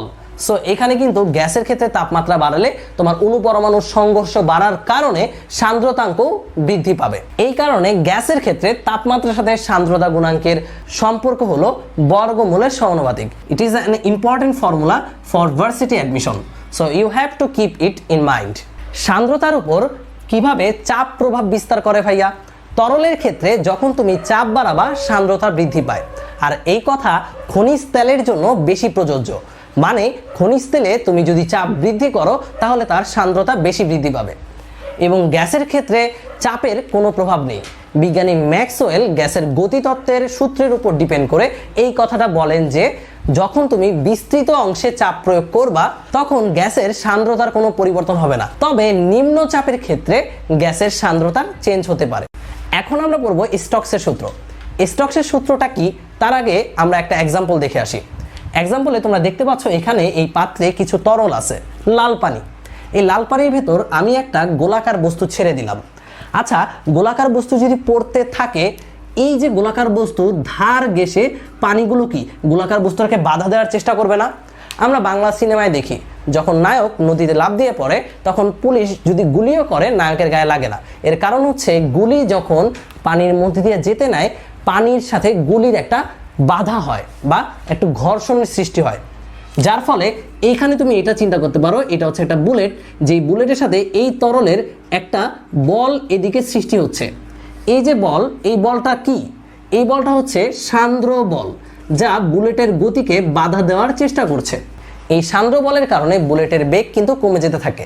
শুধু বুলেট না, তুমি কোনো তরলের মধ্যে যে কোনো বস্তুই ফেলো না কেন, ওই বস্তুটা যখন তরলের মধ্যে দিয়ে পড়তে থাকবে, তরলের সাথে বস্তুর বহিঃস্তরের একটা ঘর্ষণ বল সৃষ্টি হবে। ওই বলটা কি ভাইয়া? যেহেতু এটা প্রবাহীর বল, এই জন্য ওইটাও কি সান্দ্র বল। এই সান্দ্র বলটা কি করার চেষ্টা করে? বস্তুর গতিকে মন্থর করে দেওয়ার চেষ্টা করে। সো বিজ্ঞানী স্টোকস এই বলটা পরিমাপ করার জন্য একটা ফর্মুলা প্রদান করেছেন, যেই ফর্মুলাটাকে আমরা বলি স্টোকসের ফর্মুলা। স্টোকসের ফর্মুলা অনুসারে এই সান্দ্র বলটা হচ্ছে যেই বস্তুটা পড়বে ওই বস্তুর ব্যাসার্ধের সমানুপাতিক, ওই বস্তুর বেগের সমানুপাতিক এবং তরলের সান্দ্রতা গুণাঙ্কের সমানুপাতিক। সো এই তিনটা সমানুপাতিক সূত্রকে আমরা যদি একত্রিত করি আমরা পাই এফ সমানুপাতিক আর ইটা ভি। সমানুপাতিক চিহ্ন উঠাতে হলে আমার একটা কনস্ট্যান্ট আনতে হবে, সেই কনস্ট্যান্টটা হচ্ছে 6 পাই আর ইটা ভি। সো এইটাই হচ্ছে আমাদের স্টোকসের ফর্মুলা। তোমরা ঠাড়ায় মুখস্থ করে নাও, এফ সমান 6 পাই আর ইটা ভি। অ্যাডমিশনে এখান থেকে কিভাবে প্রশ্ন আসে? তোমাকে বলবে কোনো বস্তুর ব্যাসার্ধ 4 গুণ করে তরলের মধ্যে ফেলে দেওয়া হলো, তার উপর সান্দ্র বল কত গুণ হবে? 4 গুণ। বেগ 10 গুণ করলে সান্দ্র বলও 10 গুণ, আর সান্দ্রতা গুণাঙ্ক যদি 10 গুণ করা হয় সান্দ্র বল 10 গুণ হবে। সো এটা খুব ইজি একটা ফর্মুলা, সবাই মাথায় ঢুকিয়ে নাও, কারণ আমাদের পরবর্তীতে এটা খুব কাজে লাগবে। বাংলাদেশে যখন শিলাবৃষ্টি হয় তখন আমরা অনেকেই বাহিরে বের হই। নর্মালি আমাদের মাথায় শিলা পড়ে, বাট আমরা তেমন ব্যথা পাই না। বাট তুমি কি জানো এই শিলাটা তোমার মাথা একদম ফুটো করে বের হয়ে যেতে পারতো যদি না টার্মিনাল ভেলোসিটি বা প্রান্তিক বেগ বলে কিছু থাকতো।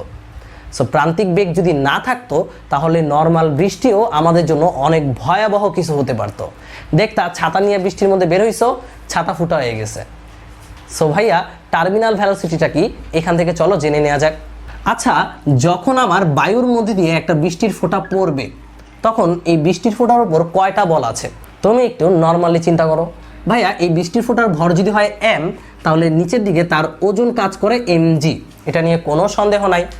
এরপর আমরা একটু আগেই পড়লাম যে এই বৃষ্টির ফোঁটাটা যেহেতু প্রবাহীর মধ্যে দিয়ে পড়তেছে, এখানে প্রবাহী হচ্ছে বায়ু, বায়ুর মধ্যে দিয়ে যখন পড়ছে তখন বায়ুর সাথে ওর একটা ঘর্ষণ সৃষ্টি হয় ঠিক তার গতির উল্টো দিকে।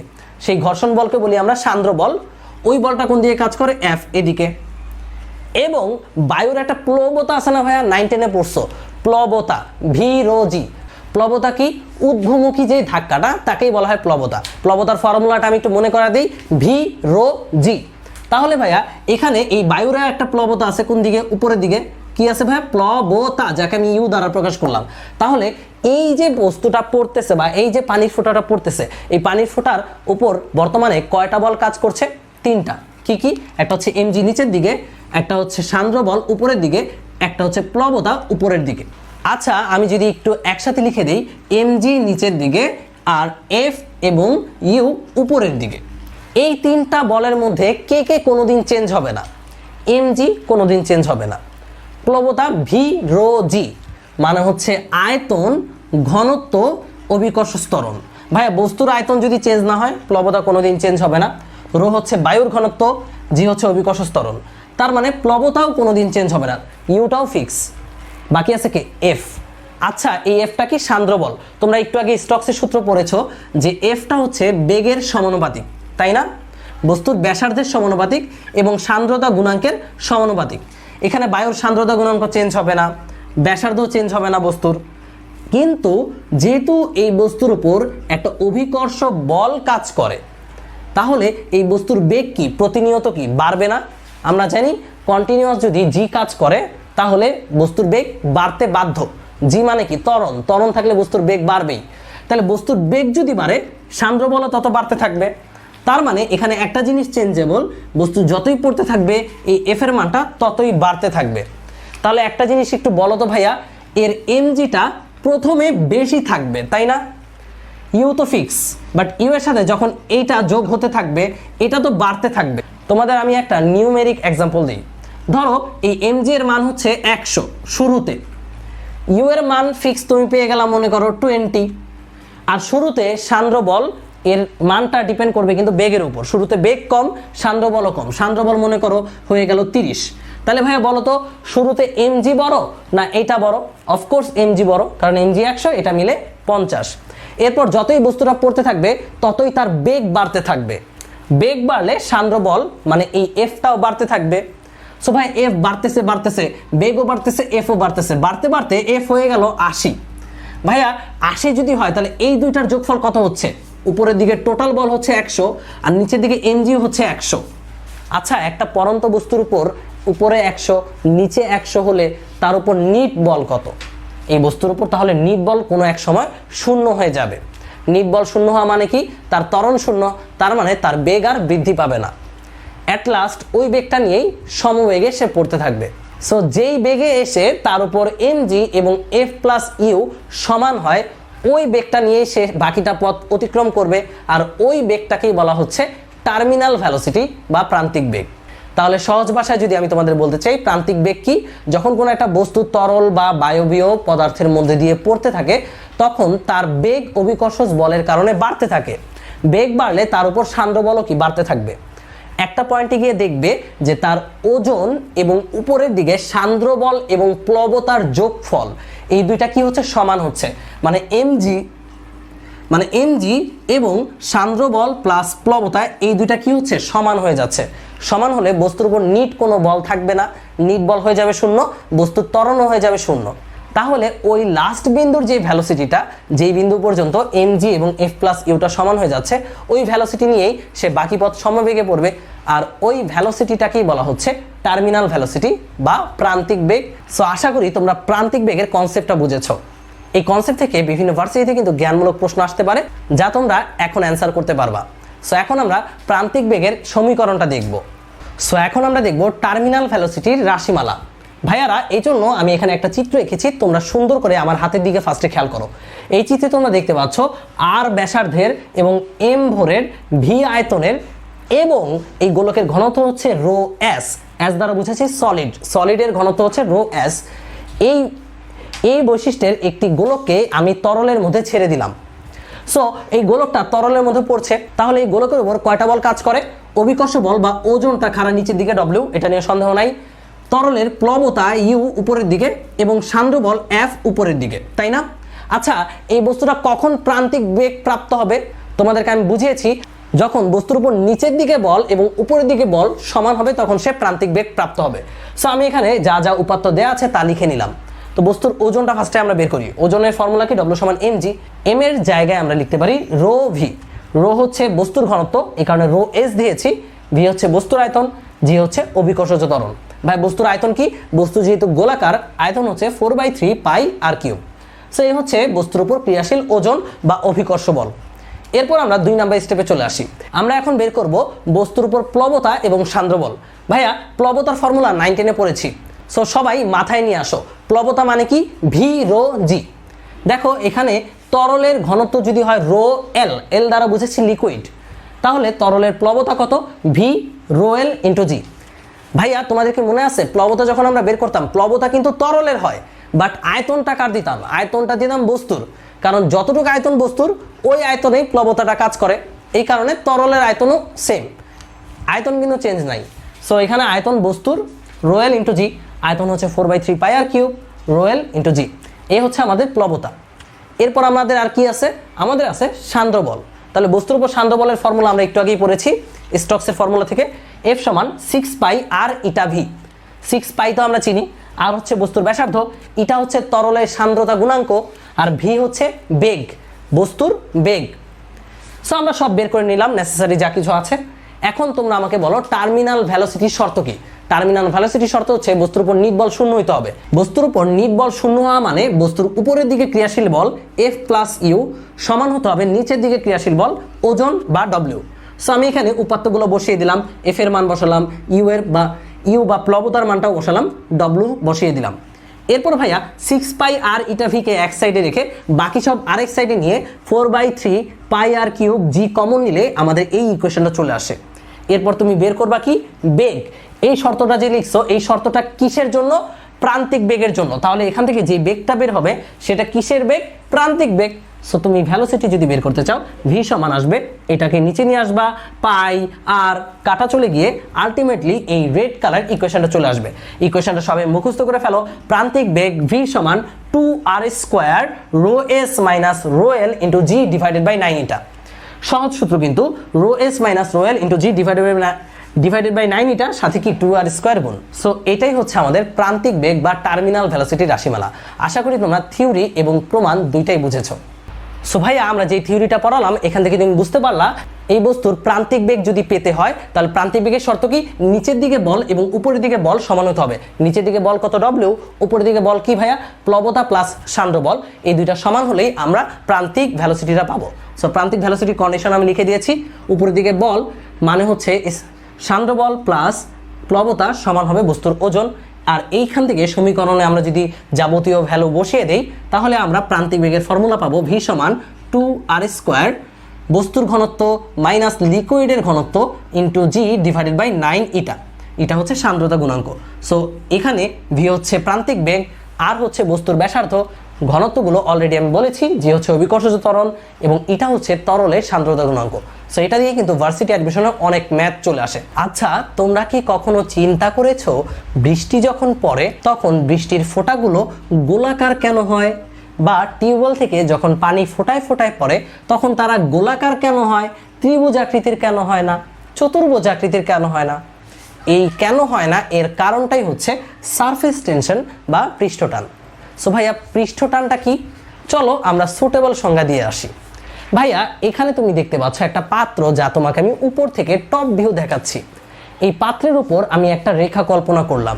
এই রেখার প্রতি একক দৈর্ঘ্যে লম্বভাবে তরলের উপর স্পর্শক রূপে যেই বলটা কাজ করে ওই বলটাকেই বলছি আমরা পৃষ্ঠটান। কি কঠিন মনে হলো? সহজ সংজ্ঞা হচ্ছে তরলের পৃষ্ঠে প্রতি একক দৈর্ঘ্যে যেই বল কাজ করে তাকেই বলা হয় পৃষ্ঠটান। একক দৈর্ঘ্যে বলকেই পৃষ্ঠটান বলা হয়, সহজ কথা। সো ভাইয়া সংজ্ঞা তো মুখস্থ করলাম, বাট পৃষ্ঠটানটা অ্যাকচুয়ালি কি সেটাই আমরা তোমাকে এখন বোঝাবো। ধরো এই হচ্ছে একটা পাত্র, এই পাত্রে ঠিক এই লেয়ার পর্যন্ত পানি আছে। আচ্ছা, এখানে তো হাজার হাজার কোটি কোটি পানির অণু আছে। আমি এখানে একটা পানির অণু কল্পনা করলাম। এই পানির অণুর আন্তঃআণবিক দূরত্ব আছে, যেই দূরত্বের মধ্যে সে অন্য একটা অণুর সাথে বন্ধনে যুক্ত থাকে আন্তঃআণবিক বল দ্বারা, তাই না? মনে করো এই হচ্ছে তার আন্তঃআণবিক দূরত্ব এতটুকু। তার মানে এইটাকে ব্যাসার্ধ ধরে আমরা যদি একটা গোলক অঙ্কন করি, এই গোলকের মধ্যে অন্য অন্য পানির অণুগুলোর সাথে সে কি আন্তঃআণবিক বলের মাধ্যমে যুক্ত আছে, এটা নিয়ে আমাদের কোনো সন্দেহ নাই। এখন তুমি যদি এই উপরের একটা পানির ফোঁটার কল্পনা করো, তাহলে এই পানির ফোঁটারও কি ভাইয়া আন্তঃআণবিক দূরত্ব আছে। সেই দূরত্ব নিয়ে আমরা যদি একটা গোলক কল্পনা করি ভাইয়া, এই হচ্ছে একটা গোলক মনে করো, এই গোলকটা হচ্ছে এই অণুটার প্রভাব গোলক। আন্তঃআণবিক দূরত্বকে ব্যাসার্ধ ধরে আমরা যদি একটা গোলক কল্পনা করি, ওইটা হচ্ছে এর প্রভাব গোলক। এই হচ্ছে সেই ব্যাসার্ধটা। ভাইয়া এই ব্যাসার্ধ সমান নিচে আমি আরেকটা লেয়ার নিয়ে নিই, তারপর আমি তোমাকে ব্যাপারটা বোঝাই। আচ্ছা, এই যে অণুটা, এই অণুটার এই যে এই পরিধিটার উপর, অর্ধ পরিধির উপর যেগুলো আছে এগুলো কি ভাইয়া পানির অণু, তাই না? এই পানির অণুর সাথে ওর একটা আন্তঃআণবিক বল আছে, কিন্তু বাকি অর্ধেক পরিধিতে যা আছে এগুলো কি পানির অণু ভাইয়া? দেখো তো এটা পানির লেয়ারের বাহিরে, তার মানে এখানে আছে কি বায়ুর অণু। তাহলে বায়ুর অণুর সাথেও ওর একটা আন্তঃআণবিক বল আছে। বাট তুমি আমাকে বলো, এই পানির অণুগুলোর সাথে ওর আন্তঃআণবিক বল বেশি হবে না বায়ুর অণুগুলোর সাথে আন্তঃআণবিক বল বেশি হবে? অফকোর্স পানির অণুগুলোর সাথে আন্তঃআণবিক বল বেশি হবে, মানে পানির টানাটানি পানি বায়ুর টানাটানির চেয়ে বেশি, তাই না? এটাকে কি বলে সেটা আমরা আরেকটু পরে ভালো করে জেনে নেব। তার আগে তোমরা আমার সাথে একমত হও যে এই পানির অণুটার সাথে এই নিচের পরিধির অণুগুলোর আকর্ষণ এই বায়ুর অণুগুলোর চেয়ে বেশি। তার মানে এই লেয়ারের উপর প্রতিটা বিন্দুই কি ভাইয়া নিচের দিকে কি থাকতে চাইবে? সংকুচিত থাকতে চাইবে, মানে সে নিচের দেবে থাকতে চাইবে, তাই না? আমরা যদি এই পয়েন্টে একটা অণু বিবেচনা করি, এই অণুর প্রভাব গোলক কোনটা ভাইয়া? ব্যাসার্ধটা এতটুক, এইটাকে ধরে আমরা একটা গোলক অঙ্কন করি, এটা হচ্ছে প্রভাব গোলক। এই প্রভাব গোলকের উপর প্রত্যেকটা অণুই কি ভাইয়া পানির অণু। ভাইয়া এই পানির অণুর সাথে ওর কি বল আছে? আন্তঃআণবিক আকর্ষণ বল। তার মানে এই প্রত্যেকটা অণুই ওকে সমানভাবেই আকর্ষণ করে টান দেয়। আচ্ছা, গোলাকার একটা অণুকে যদি আমরা চার দিক থেকে সমান বলে টান দিই, ও কি নড়বে? ওর উপর নিট বলটা শূন্য হয়ে যাবে। একইভাবে তুমি যদি এখানে একটা অণু কল্পনা করো, এই অণুর প্রভাবগুলোকে চারদিকে সে যদি সমান পরিমাণ টানি খায়, তাহলে তার উপরও কি নিট বল শূন্য হয়ে যাবে। তার মানে এই তরলের অভ্যন্তরে যে কোনো বিন্দুতেই কিন্তু নিট বল শূন্য, এখানে এক্সট্রা কোনো বল কাজ করে না। বাট তুমি যদি এই পৃষ্ঠে কল্পনা করো, কিংবা পৃষ্ঠের চেয়ে সামান্য একটু নিচে এখানে কল্পনা করো, এটার প্রভাবগুলোকে কিন্তু এতটুকু। তার মানে এখানে পানির অণুগুলো তাকে বেশি টানবে, বায়ুর অণুগুলো কম টানবে, এইখানে তার একটা নিট বল আছে, শূন্য না। আমরা তাহলে একটা সিদ্ধান্ত উপনীত হতে পারি যে উপরের লেয়ারটা আর উপরের লেয়ারটা থেকে সামান্য একটু নিচে এই কয়েকটা লেয়ার পর্যন্ত কি হয় ভাইয়া? নিট বল শূন্য হয় না, একটা লব্ধি বল কাজ করে ঠিক তরলের ভেতরে, তাই না? তাহলে এই যে তরলের পৃষ্ঠেই কিন্তু বলটা কাজ করছে নরমালি। তাহলে নরমালি কিন্তু এক্সট্রা যেই বল এটা কিন্তু পৃষ্ঠেই কাজ করছে, অভ্যন্তরে চারদিক থেকে সমান টানের কারণে বল কিন্তু শূন্য হয়ে যাচ্ছে। পৃষ্ঠে যে এক্সট্রা বলটা কাজ করছে, এই বলটাকে আমরা প্রতি একক দৈর্ঘ্যে মেজার করলে যেটা পাই ওটাকেই বলা হয় পৃষ্ঠটান।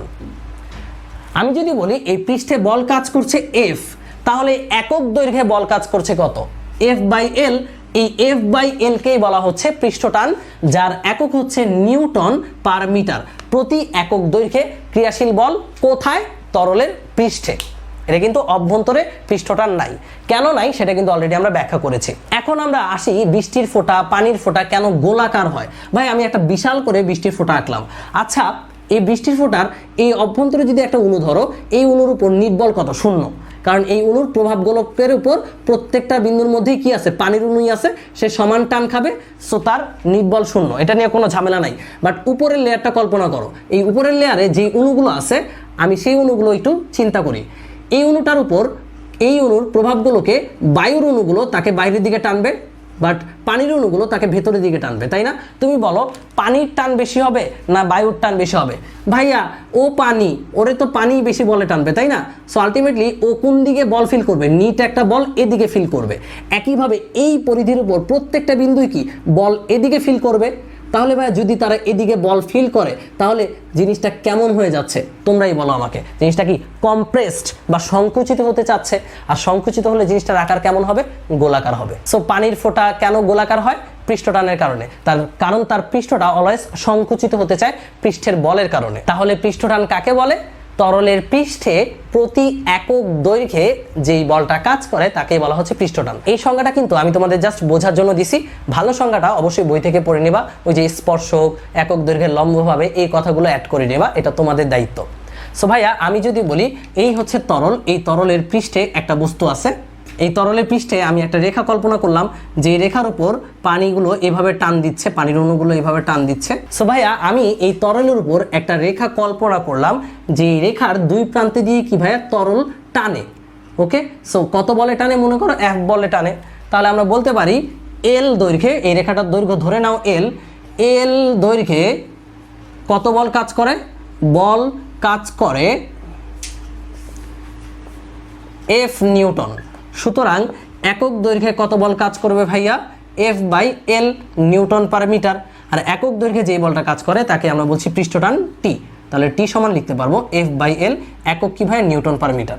তাহলে আমি যদি বলি পৃষ্ঠটান 10 নিউটন পার মিটার বলতে কি বোঝায়? তুমি সুন্দর করে বলে দিবা তরলের পৃষ্ঠে প্রতি একক দৈর্ঘ্যে তরলের স্পর্শক বরাবর লম্বভাবে 10 নিউটন বল কাজ করে। খুবই সহজ। তো পৃষ্ঠটানের ফর্মুলা এবং পৃষ্ঠটান কি সেটা আমরা জেনে ফেললাম। পৃষ্ঠটানের ফর্মুলা হচ্ছে T সমান F/L, যেখানে T হচ্ছে পৃষ্ঠটান, F হচ্ছে বল এবং L হচ্ছে দৈর্ঘ্য। পৃষ্ঠটানের ফর্মুলা হলো T সমান F/L। এই পৃষ্ঠটান নিয়ে অ্যাডমিশনে সবচেয়ে বেশি প্রশ্ন আসে আর এইচএসসিতে গ নাম্বারে আসে। সো পৃষ্ঠটানের অঙ্কগুলো কেমন হয়? অনেক ইজি হয়, বাট সবাই ভুল করে, কিন্তু ইয়াসিন ভাইয়া তোমাদেরকে এই ভুল করতে দেবে না।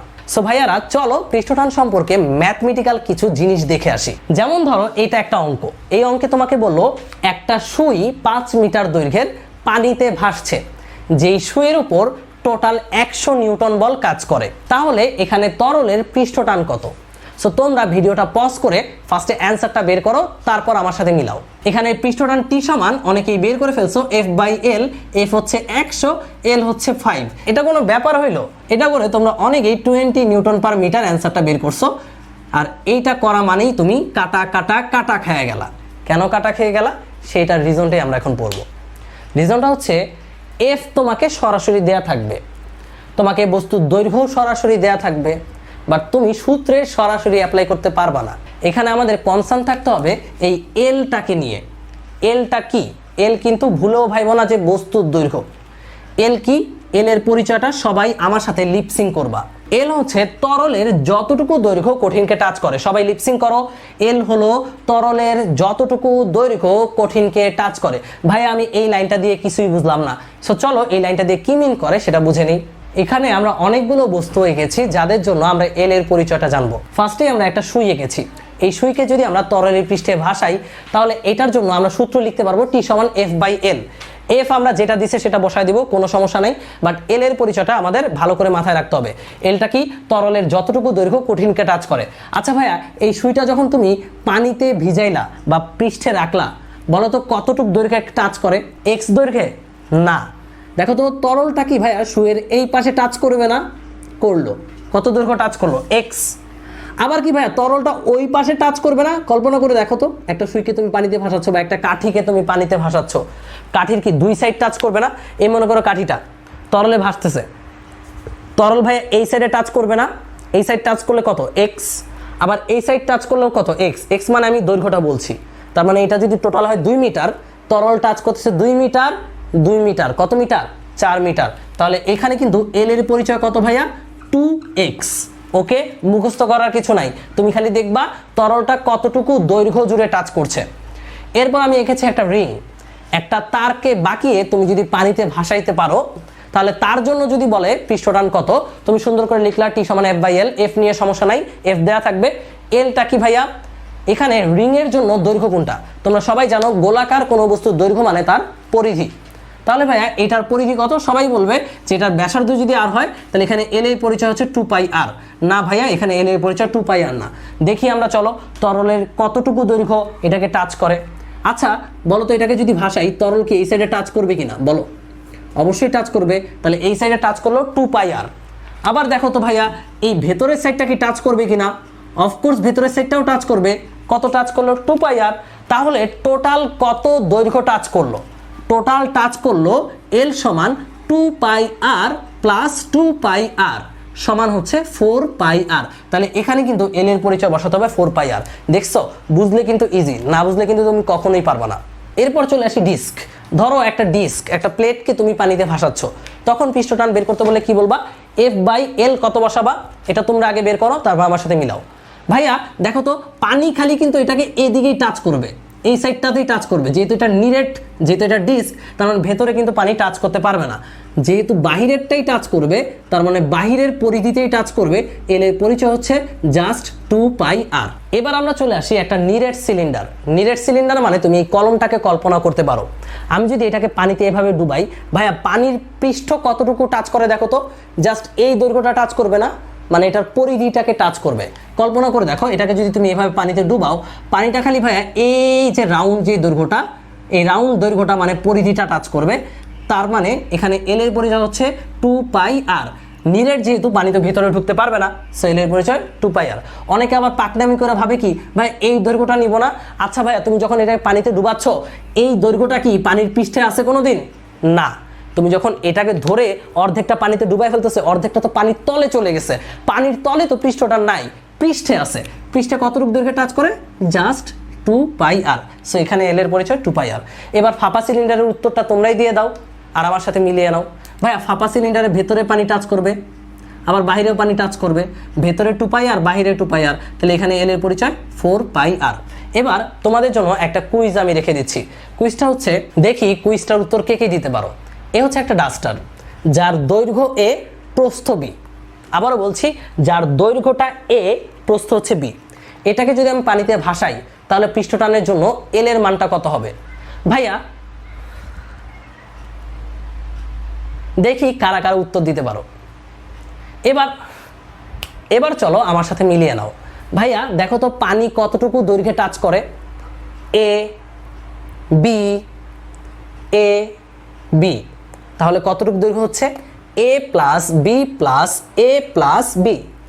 দ্যাট মিনস এল এর মান হবে এইটার জন্য 2a প্লাস 2b। সো ভাইয়ারা, তোমাদেরকে আমি যতগুলো এল এর পরিচয় শিখাইছি, এই এল এর পরিচয়গুলো তুমি ভালো করে বুঝতে পারলে যে কোনো ইঞ্জিনিয়ারিং ইউনিভার্সিটিতে আসা পৃষ্ঠটানের ম্যাথ সলভ করতে পারবা। কারণ পৃষ্ঠটানের ম্যাথগুলোতে এফ সরাসরি দেয়া থাকে, কোনো সমস্যা নাই, জাস্ট এলটা নিয়েই পোলাবান ঘাবলা লাগায়। বাট তোমরা আশা করি এখন লাগাবা না। এখন আমরা পড়বো পৃষ্ঠ শক্তি বা surface energy. What is it? আমরা যদি কোনো তরলের পৃষ্ঠকে ধরে টেনে ক্ষেত্রফল বাড়িয়ে দেই, তাহলে কি ঘটবে? তাহলে আমি কিন্তু একটা এনার্জি লস করছি, যেটা দিয়ে একটা কাজ হচ্ছে। সেই কাজটাই কিন্তু ওই তরলের ভেতর বিভব শক্তি রূপে সঞ্চিত থাকবে। এই যে শক্তিটা, এই শক্তিটাকে আমরা বলি সারফেস এনার্জি বা পৃষ্ঠ শক্তি। সো পৃষ্ঠ শক্তি কি? পৃষ্ঠ শক্তি হলো তাপমাত্রা একই রেখে যখন আমরা কোনো তরলের পৃষ্ঠের ক্ষেত্রফল বাড়িয়ে দেই, তাহলে প্রতি একক ক্ষেত্রফল বৃদ্ধির জন্য যে পরিমাণ কাজ সম্পাদন করতে হয়, তাকেই বলা হয় ওই তরলের পৃষ্ঠ শক্তি। এক্ষেত্রে মাথায় রাখতে হবে, তাপমাত্রা কিন্তু অবশ্যই স্থির রাখা অবস্থায়। সো ভাইয়ারা, আমরা এখানে একটা এক্সাম্পল দিয়েছি। কোনো তরলের পৃষ্ঠের ক্ষেত্রফল ছিল A1, যাকে আমরা টেনে বাড়িয়ে ক্ষেত্রফল বানিয়ে দিলাম A2। তাহলে ক্ষেত্রফলের পরিবর্তন কত? ডেল এ। তাহলে আমরা বলতে পারি ডেল এ মিটার স্কোয়ার ক্ষেত্রফল বৃদ্ধিতে আমার যদি কাজ করতে হয় ডব্লিউ জুল, তাহলে 1 মিটার স্কোয়ার ক্ষেত্রফল বৃদ্ধিতে কাজ করতে হবে ডব্লিউ বাই ডেল এর পরিমাণ, যার একক হচ্ছে জুল পার মিটার স্কোয়ার। আর এই যে একক ক্ষেত্রফল বৃদ্ধির জন্য যেই কাজ করলাম, এই কাজটাই কি তরলের ভেতর বিভব শক্তি রূপে সঞ্চিত থাকবে। আর এইটাকেই বলা হচ্ছে তরলের সারফেস এনার্জি বা পৃষ্ঠ শক্তি। তাহলে পৃষ্ঠ শক্তির ফর্মুলা কি? ই সমান ডব্লিউ বাই ডেল এ, যার একক কত ভাইয়া? যার একক কিন্তু joule per metre square. So তোমরা এই ফর্মুলাটা মুখস্থ করে নাও। সো এখন আমরা দেখব relation between surface energy and surface tension. So চলো ই এবং টি এর সাথে সম্পর্কটা কি সেটা দেখে আসি। সেটা দেখার জন্য আমরা একটা কাজ করব। আমরা কি কাজ করব? আমরা এই যে রেড কালারে তোমরা দেখতে পাচ্ছ ইউ আকৃতির একটা লুপ নিব। এই লুপের মধ্যে একটা তামার তার আছে, এই হচ্ছে সেই তামার তার। এই তামার তারটাকে তুমি চাইলে এভাবে ফরওয়ার্ড ব্যাকওয়ার্ড মুভ করতে পারবা। সো ভাইয়া এই যে তামার তারটা এটা কিন্তু তুমি ফরওয়ার্ড ব্যাকওয়ার্ড মুভ করতে পারবা। সো এই জায়গাটা কিন্তু ফাঁকা, তাই না? এখন ভাইয়া আমি এই লুপটাকে ধরে আমি সাবান পানির মধ্যে চুবিয়ে উঠালাম। উঠালে দেখবা কি ভাইয়া এখানে একটা সাবান পানির লেয়ার পড়ছে। ওকে, এখন ভাইয়া এই লেয়ারের দৈর্ঘ্যটা কত? এল, প্রস্থ কত? এ। আমি এখন কি করলাম? এই তামার এই তারটাকে ধরে হালকা করে একটু টান দিয়ে এক্স পরিমাণ সরণ ঘটালাম। তাহলে দেখবা এই লেয়ারটাও যাতে না ফাটে এমনভাবেই টানবা, এই লেয়ারটাও দেখবা বড় হয়ে এই পর্যন্ত আসছে। তাহলে লেয়ারের ক্ষেত্রফল কতটুকু বেড়ে গেছে সেটা আমরা একটু বের করে ফেলি। এখানে ক্ষেত্রফল বৃদ্ধি হচ্ছে ডেল এ। ডেল এ সমান কতটুকু ক্ষেত্রফল বাড়ছে ভাইয়া? তুমি একটু বলো তো ভাইয়া, এই যে এই পরিমাণ ক্ষেত্রফলটা বাড়ছে না, এটা কতটুক? এইটার দৈর্ঘ্য কত? এল, প্রস্থ কত? এক্স, তাহলে ক্ষেত্রফল কত? L into x. তাহলে এখানে ডেল এটা হচ্ছে এল ইন্টু এক্স, তাই না? বাট না, এখানে ডেল এ হবে 2 ইন্টু এল ইন্টু এক্স। এর কারণটা কি? এর কারণ হচ্ছে লেয়ারটা কি খালি এক সাইডে বাড়বে, নিচের সাইডে বাড়বে না? অফকোর্স বাড়বে। তুমি একটা জিনিস চিন্তা করো, সাবানের ফেনা, এখানে কি আছে? সাবানের ফেনা। সাবানের ফেনার কিন্তু জাস্ট উপরের লেয়ার না, নিচেও কিন্তু একটা লেয়ার আছে। যার এটা বোঝার জন্য আমি কিন্তু এরকম তামার দুইটা তার দিছি। হ্যাঁ, তোমরা জানো, ইজিলি বুঝতে পারো যে উপরে একটা লেয়ার আছে, আবার নিচেও কি একটা লেয়ার আছে, জাস্ট এরকম। সো যখন তুমি টানছো তখন কিন্তু উপরের পৃষ্ঠটাও বাড়তেছে, নিচের পৃষ্ঠটাও একই হারে বাড়তেছে। সো আমার ক্ষেত্রফল কিন্তু ডাবল বাড়তেছে। এল এক্স না, ক্ষেত্রফল বাড়লো 2lx। এ হচ্ছে আমার ক্ষেত্রফল বৃদ্ধি। আমরা অ্যাকচুয়ালি বের করতে যাচ্ছি সারফেস এনার্জি, যেটার ফর্মুলা কি? ই সমান W by del A. So আমরা ডেল এটা পেয়ে গেলাম, লাগবে কি? ডব্লিউ। ডব্লিউর ফর্মুলা কি? ডব্লিউ সমান সমান বল ইন্টু সরণ। এটা আমার জানতে হবে। এখন ভাই বল কত? আচ্ছা, তুমি এখানে কতটুকু বল দিয়ে সরাবা? একটা জিনিস চিন্তা করো, যখন এখানে সাবানের ফেনাটা ছিল তখন এই রেখাটার উপর পৃষ্ঠ টান কাজ করছে না এই বরাবর? বলো। সবাই জানি আমরা এই রেখার উপর এই বরাবর পৃষ্ঠ টান কাজ করেছে, যেটাকে আমরা টি দ্বারা প্রকাশ করতে পারি। সো আমরা সবাই জানি টি সমান এফ বাই দৈর্ঘ্য। দৈর্ঘ্যটা কত সেটা এখনো কিন্তু জানা নাই। তাহলে এফ সমান হবে টি ইন্টু দৈর্ঘ্য।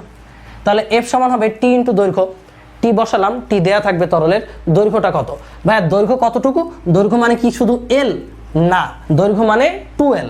কারণ এই উপরেরটাও টাচ করতেছে, আবার নিচেও কি ভাইয়া টাচ করতেছে। লাঠিটা কিন্তু ভাইয়া এরকম 2 আঙ্গুলের, এই উপরের লাঠিটাকেও কি টাচ করতেছে, নিচেরটাকেও কিন্তু টাচ করতেছে। সো দৈর্ঘ্য কিন্তু এটার জন্য কত? 2l। তাহলে বল কত? টি ইন্টু 2l। এবার আমরা জানি ডব্লিউ সমান এফ এক্স। এফ কত? টি ইন্টু 2l। আর এক্স কত ভাইয়া? সরণটা কত? সরণ কিন্তু এক্স। বলতে পারো ভাইয়া সরণ কেন 2x হইল না? সরণ বলতে কি বোঝায়? সরণ মানে আদি থেকে শেষ। আদিতে ছিল বুদবুদ এখানে, শেষে আছে এখানে। এখানে কোনো 2x হওয়ার চান্সই নেই। সো সরণ x। তাহলে ডব্লিউ পেয়ে গেলাম 2tlx। আমরা ক্ষেত্রফলের বৃদ্ধি পেয়ে গেলাম 2lx। তাহলে আমাদের পৃষ্ঠ শক্তি কত? পৃষ্ঠ শক্তির ফর্মুলা হচ্ছে ই সমান W by del A. W হচ্ছে 2tlx, ডেল এটা হচ্ছে 2lx। তাহলে 2lx যদি কাটা দিয়ে দিই তাহলে ই সমান আসবে টি। ভাইয়া দেখতে পাচ্ছ সারফেস এনার্জি এবং সারফেস টেনশন এদের মান সমানই থাকে। তার মানে আমি যদি তোমাকে বলি কোনো তরলের সারফেস এনার্জি হচ্ছে 10, তাহলে তার সারফেস টেনশনও কত? 10। বাট এখানে একটা জিনিস খেয়াল রাখতে হবে, দুইজনের একক কিন্তু ভিন্ন ভিন্ন। সারফেস এনার্জির একক কি? Joule per metre square. Surface টেনশনের একক কি? Newton per metre. বাট তোমাকে যদি সারফেস টেনশন দেওয়া থাকে ওটাকেই তুমি সারফেস এনার্জি হিসেবে ইউজ করতে পারবা। এক্ষেত্রে অনেকের যেটা কনফিউশন থাকে ভাইয়া, লেয়ার দুইটা কিভাবে? আচ্ছা তোমাদেরকে আমি একটু বলি, ইউ লুপটা কিন্তু এরকম দুইটা তারের। ওকে, যখন তোমার এখানে সাবানের বুদবুদটা পড়বে, উপরে একটা লেয়ার থাকবে, নিচে একটা লেয়ার থাকবে। যখন তুমি টানতেছো কয়টা লেয়ার বাড়তেছে? 2টা লেয়ার বাড়তেছে। এই কারণে 2 দ্বারা গুণ দিতে হচ্ছে। আশা করি তোমরা ব্যাপারটা বুঝতে পারছো, না বুঝলে ভিডিওটা আবার দেখবা। সো আমাদের এটা কিন্তু মাথায় রাখতে হবে যে সারফেস এনার্জির ফর্মুলা হলো ই সমান ডব্লিউ বাই ডেল এ, এবং সারফেস টেনশন এবং সারফেস এনার্জির মান কিন্তু সবসময় সমান থাকে। এটা কিন্তু মেডিকেল অ্যাডমিশন কিংবা ভার্সিটিতে এক কথায় প্রকাশের মতো প্রশ্নে আসতে পারে যে কোনো তরলের সারফেস টেনশন হচ্ছে 10, সারফেস এনার্জি কত? সো সারফেস এনার্জিও কত হবে? 10ই হবে, কারণ সারফেস টেনশনের মান এবং সারফেস এনার্জির মান সেম। বাট তাদের একক ভিন্ন ভিন্ন। অ্যাডমিশন বলো কিংবা এইচএসসি বলো, এই ম্যাথটা হচ্ছে এই অধ্যায়ের সবচেয়ে ইম্পর্টেন্ট একটা ম্যাথ। সো এই থিওরিটা ভালো করে বুঝবা, এই থিওরিটা বুঝতে পারলেই তুমি এই ম্যাথ করতে পারবা। ভাইয়ারা দেখতে পাচ্ছ একটা বড় আমি ফোঁটা নিয়েছি, ধরে নাও এটা একটা পানির ফোঁটা যার ব্যাসার্ধ হচ্ছে আর। এই পানির ফোঁটাটাকে আমি স্প্রে করে n সংখ্যক ছোট ফোঁটায় পরিণত করলাম, যার প্রতিটির ব্যাসার্ধ হচ্ছে স্মল আর। তোমাকে বলবে এই স্প্রে করার কারণে নির্গত বা শোষিত শক্তি কত। ভাইয়া শক্তি কত এটা বললেই তোমার প্রথম কাজ হবে পৃষ্ঠ শক্তির সূত্রটা লিখে ফেলা। তুমি পৃষ্ঠ শক্তির ফর্মুলা জানো, E সমান W/Δ A। এটা কিন্তু ভাইয়া পৃষ্ঠ শক্তি, তোমাকে কিন্তু পৃষ্ঠ শক্তি বের করতে বলেনি, তোমাকে বের করতে বলেছে শোষিত বা নির্গত শক্তি। দ্যাট মিন্স কৃত কাজ W, কারণ আমরা জানি কাজ মানেই শক্তি, শক্তি মানেই কাজ। তাহলে W সমান কত হবে ভাইয়া? W সমান হবে E × Δ A। তোমার প্রশ্নে T দেয়া থাকবে। ভাইয়া T কি? T হচ্ছে পৃষ্ঠ টান। আচ্ছা T মানেই তো E, সো প্রশ্নে T দেওয়া মানে E দেয়া আছে, তাহলে E নিয়ে আমার কোনো মাথা ঘামানো লাগবে না। তাহলে আমাদের লাগবে কি ভাইয়া? Δ A। সো তুমি চাইলে এই সূত্রকে Δ A × T ও লিখতে পারো, কোনো সমস্যা নাই। এবার ভাইয়া Δ Aটা বের করতে পারলেই হয়েছে, কারণ T এর মান আমাদের প্রশ্নেই দেওয়া থাকবে। Δ A মানে কি? ক্ষেত্রফলের পরিবর্তন। সো তুমি এখান থেকে কিভাবে ক্ষেত্রফলের পরিবর্তন বের করবা? খুবই সিম্পল। এইটার ক্ষেত্রফল কত ছিল? এইটার পৃষ্ঠের ক্ষেত্রফল ছিল 4πr²। গোলাকার কোনো বস্তুর পৃষ্ঠের ক্ষেত্রফল হচ্ছে 4πr²। এখানে প্রতিটার ক্ষেত্রফল কত? প্রতিটার ব্যাসার্ধ হচ্ছে স্মল আর, তাহলে প্রতিটার ক্ষেত্রফল হচ্ছে 4πr²। তাহলে একটার ক্ষেত্রফল 4πr², তাহলে n সংখ্যকের ক্ষেত্রফল কত হবে? n × 4πr²। ভাইয়া তোমার একটা কথা মাথায় রাখতে হবে যে যখন কোনো বস্তুকে তুমি ছোট ছোট টুকরা করবা তার ক্ষেত্রফল কিন্তু বেড়ে যায়, তার পৃষ্ঠ বেড়ে যায়। যেমন তুমি যদি একটা ইটকে খেয়াল করো, ইটের বর্তমান পৃষ্ঠ কয়টা আছে? 6টা আছে। বাট এই ইটটাকে যদি তুমি 2 ভাগ করে দাও, পৃষ্ঠ কয়টা পাবা? দেখো তো, পৃষ্ঠ পাবা 1 2 3 4 5 6, 6 6 12টা পৃষ্ঠ হয়ে গেছে। তার মানে কোনো বস্তুকে ক্ষুদ্রতর করলে তার পৃষ্ঠ বেড়ে যায়, মানে ক্ষেত্রফল বেড়ে যায়। তাহলে বলো তো এখানে ক্ষেত্রফল বেশি কার? এখানে ক্ষেত্রফল বেশি হচ্ছে এই n সংখ্যক ফোঁটার। এদের ক্ষেত্রফল কত ভাইয়া? এদের ক্ষেত্রফল হচ্ছে n × 4πr²। আর এটার ক্ষেত্রফল কত? 4πr²। তাহলে ক্ষেত্রফলের পরিবর্তন কত? আমরা লিখতে পারবো n × 4πr² - 4πr²। এটা হচ্ছে ক্ষেত্রফলের পরিবর্তন × t। এখান থেকে কমন কি যায় ভাইয়া? এখান থেকে কমন যায় 4π। 4π যদি কমন নাও তাহলে এখানে পড়ে থাকবে nr² - r² × t। আর এটাই হচ্ছে আমাদের নির্গত শক্তি বা শোষিত শক্তির ফর্মুলা। W সমান 4π nr² - r² × t, যেখানে 4π আমরা চিনি, n হচ্ছে ছোট ফোঁটার সংখ্যা, স্মল আর হচ্ছে ছোট ফোঁটার ব্যাসার্ধ, ক্যাপিটাল আর হচ্ছে বড় ফোঁটার ব্যাসার্ধ, t হচ্ছে পৃষ্ঠ টানের মান বা পৃষ্ঠ শক্তির মান। আর এটা কি আসবে? এটার অ্যান্সার আসবে জুলে, যেহেতু তুমি W বের করছো। W মানে কি? শোষিত বা নির্গত শক্তি বা কৃতকাজ। এখন এইটার ক্ষেত্রে কথা আছে। কথাটা কি ভাই? আমি এটা কিসের ফোঁটা বলছিলাম? এটাকে আমি বলছিলাম পানির ফোঁটা। ভাইয়া পানির ফোঁটা কি ভেতরে নিরেট থাকে না ফাঁপা থাকে? তুমি নর্মালি চিন্তা করো তো, এটা পানির ফোঁটা, ভেতরে তো অবশ্যই নিরেট থাকবে। বাট যে সকল ফোঁটা ভেতরে নিরেট না, ভেতরে খালি, যেমন কি? যেমন বুদবুদ। যখন আমরা বেলুন ফুলাই বা বুদবুদ ফুলাই, তখন ভাইয়া ওই বুদবুদের ভেতরে কি ভাইয়া ফাঁকা না? সহজ কথা, যাদের ভেতরে ফাঁকা তাদের পৃষ্ঠ কয়টা ভাইয়া? 2টা। তাদের পৃষ্ঠ যদি হয় 2টা, তাহলে এই সূত্রটাকেই 2 দ্বারা গুণ দিতে হবে, এটা যেন মাথায় থাকে। আবারও বলছি, যারা ভেতরে ফাঁপা তাদের পৃষ্ঠ 2টা, তাই সূত্রটাকে 2 দ্বারা গুণ দিতে হবে, কারণ তাদের ক্ষেত্রফল কিন্তু 2 পৃষ্ঠে বাড়বে। সো ক্ষেত্রফল হয়ে যাবে 2 × Δ A। এটা কিন্তু মাথায় রাখতে হবে। আবারও বলছি, যাদের ভেতরে ফাঁপা তাদেরকে যখন তুমি বাড়াচ্ছ তাদের ক্ষেত্রফল কিন্তু ডাবল বাড়ে। সো এই কথাটা মাথায় ঢুকায় রাখবা, যারা ভেতরে ফাঁপা তাদের ক্ষেত্রে এই সূত্রটা 2 দ্বারা গুণ হবে, কারণ ক্ষেত্রফল ডাবল। সো এটাকে ডাবল করতে হলে অবশ্যই 2 দ্বারা গুণ করতে হবে। সো এখানে পানির ফোঁটার বদলে তোমাকে যদি বলতো সাবানের বুদবুদ বা বুদবুদ বা ফেনা, তখন তুমি এই সূত্রটাকেই 2 দ্বারা গুণ দিয়ে দিবা। এই ম্যাথগুলো কিন্তু ভার্সিটিতে আসে না, এগুলো এইচএসসি এবং ইঞ্জিনিয়ারিং এর জন্য। সো এগুলো কিন্তু ক্যালকুলেটর ছাড়া করা যাবে না। ভাইয়ারা ম্যাথটিতে বলেছে 2 মিলিমিটার ব্যাসের একটি বুদবুদকে ভেঙে 10 লক্ষ ক্ষুদ্র ফোঁটা তৈরি করলে কি পরিমাণ কাজ হয়।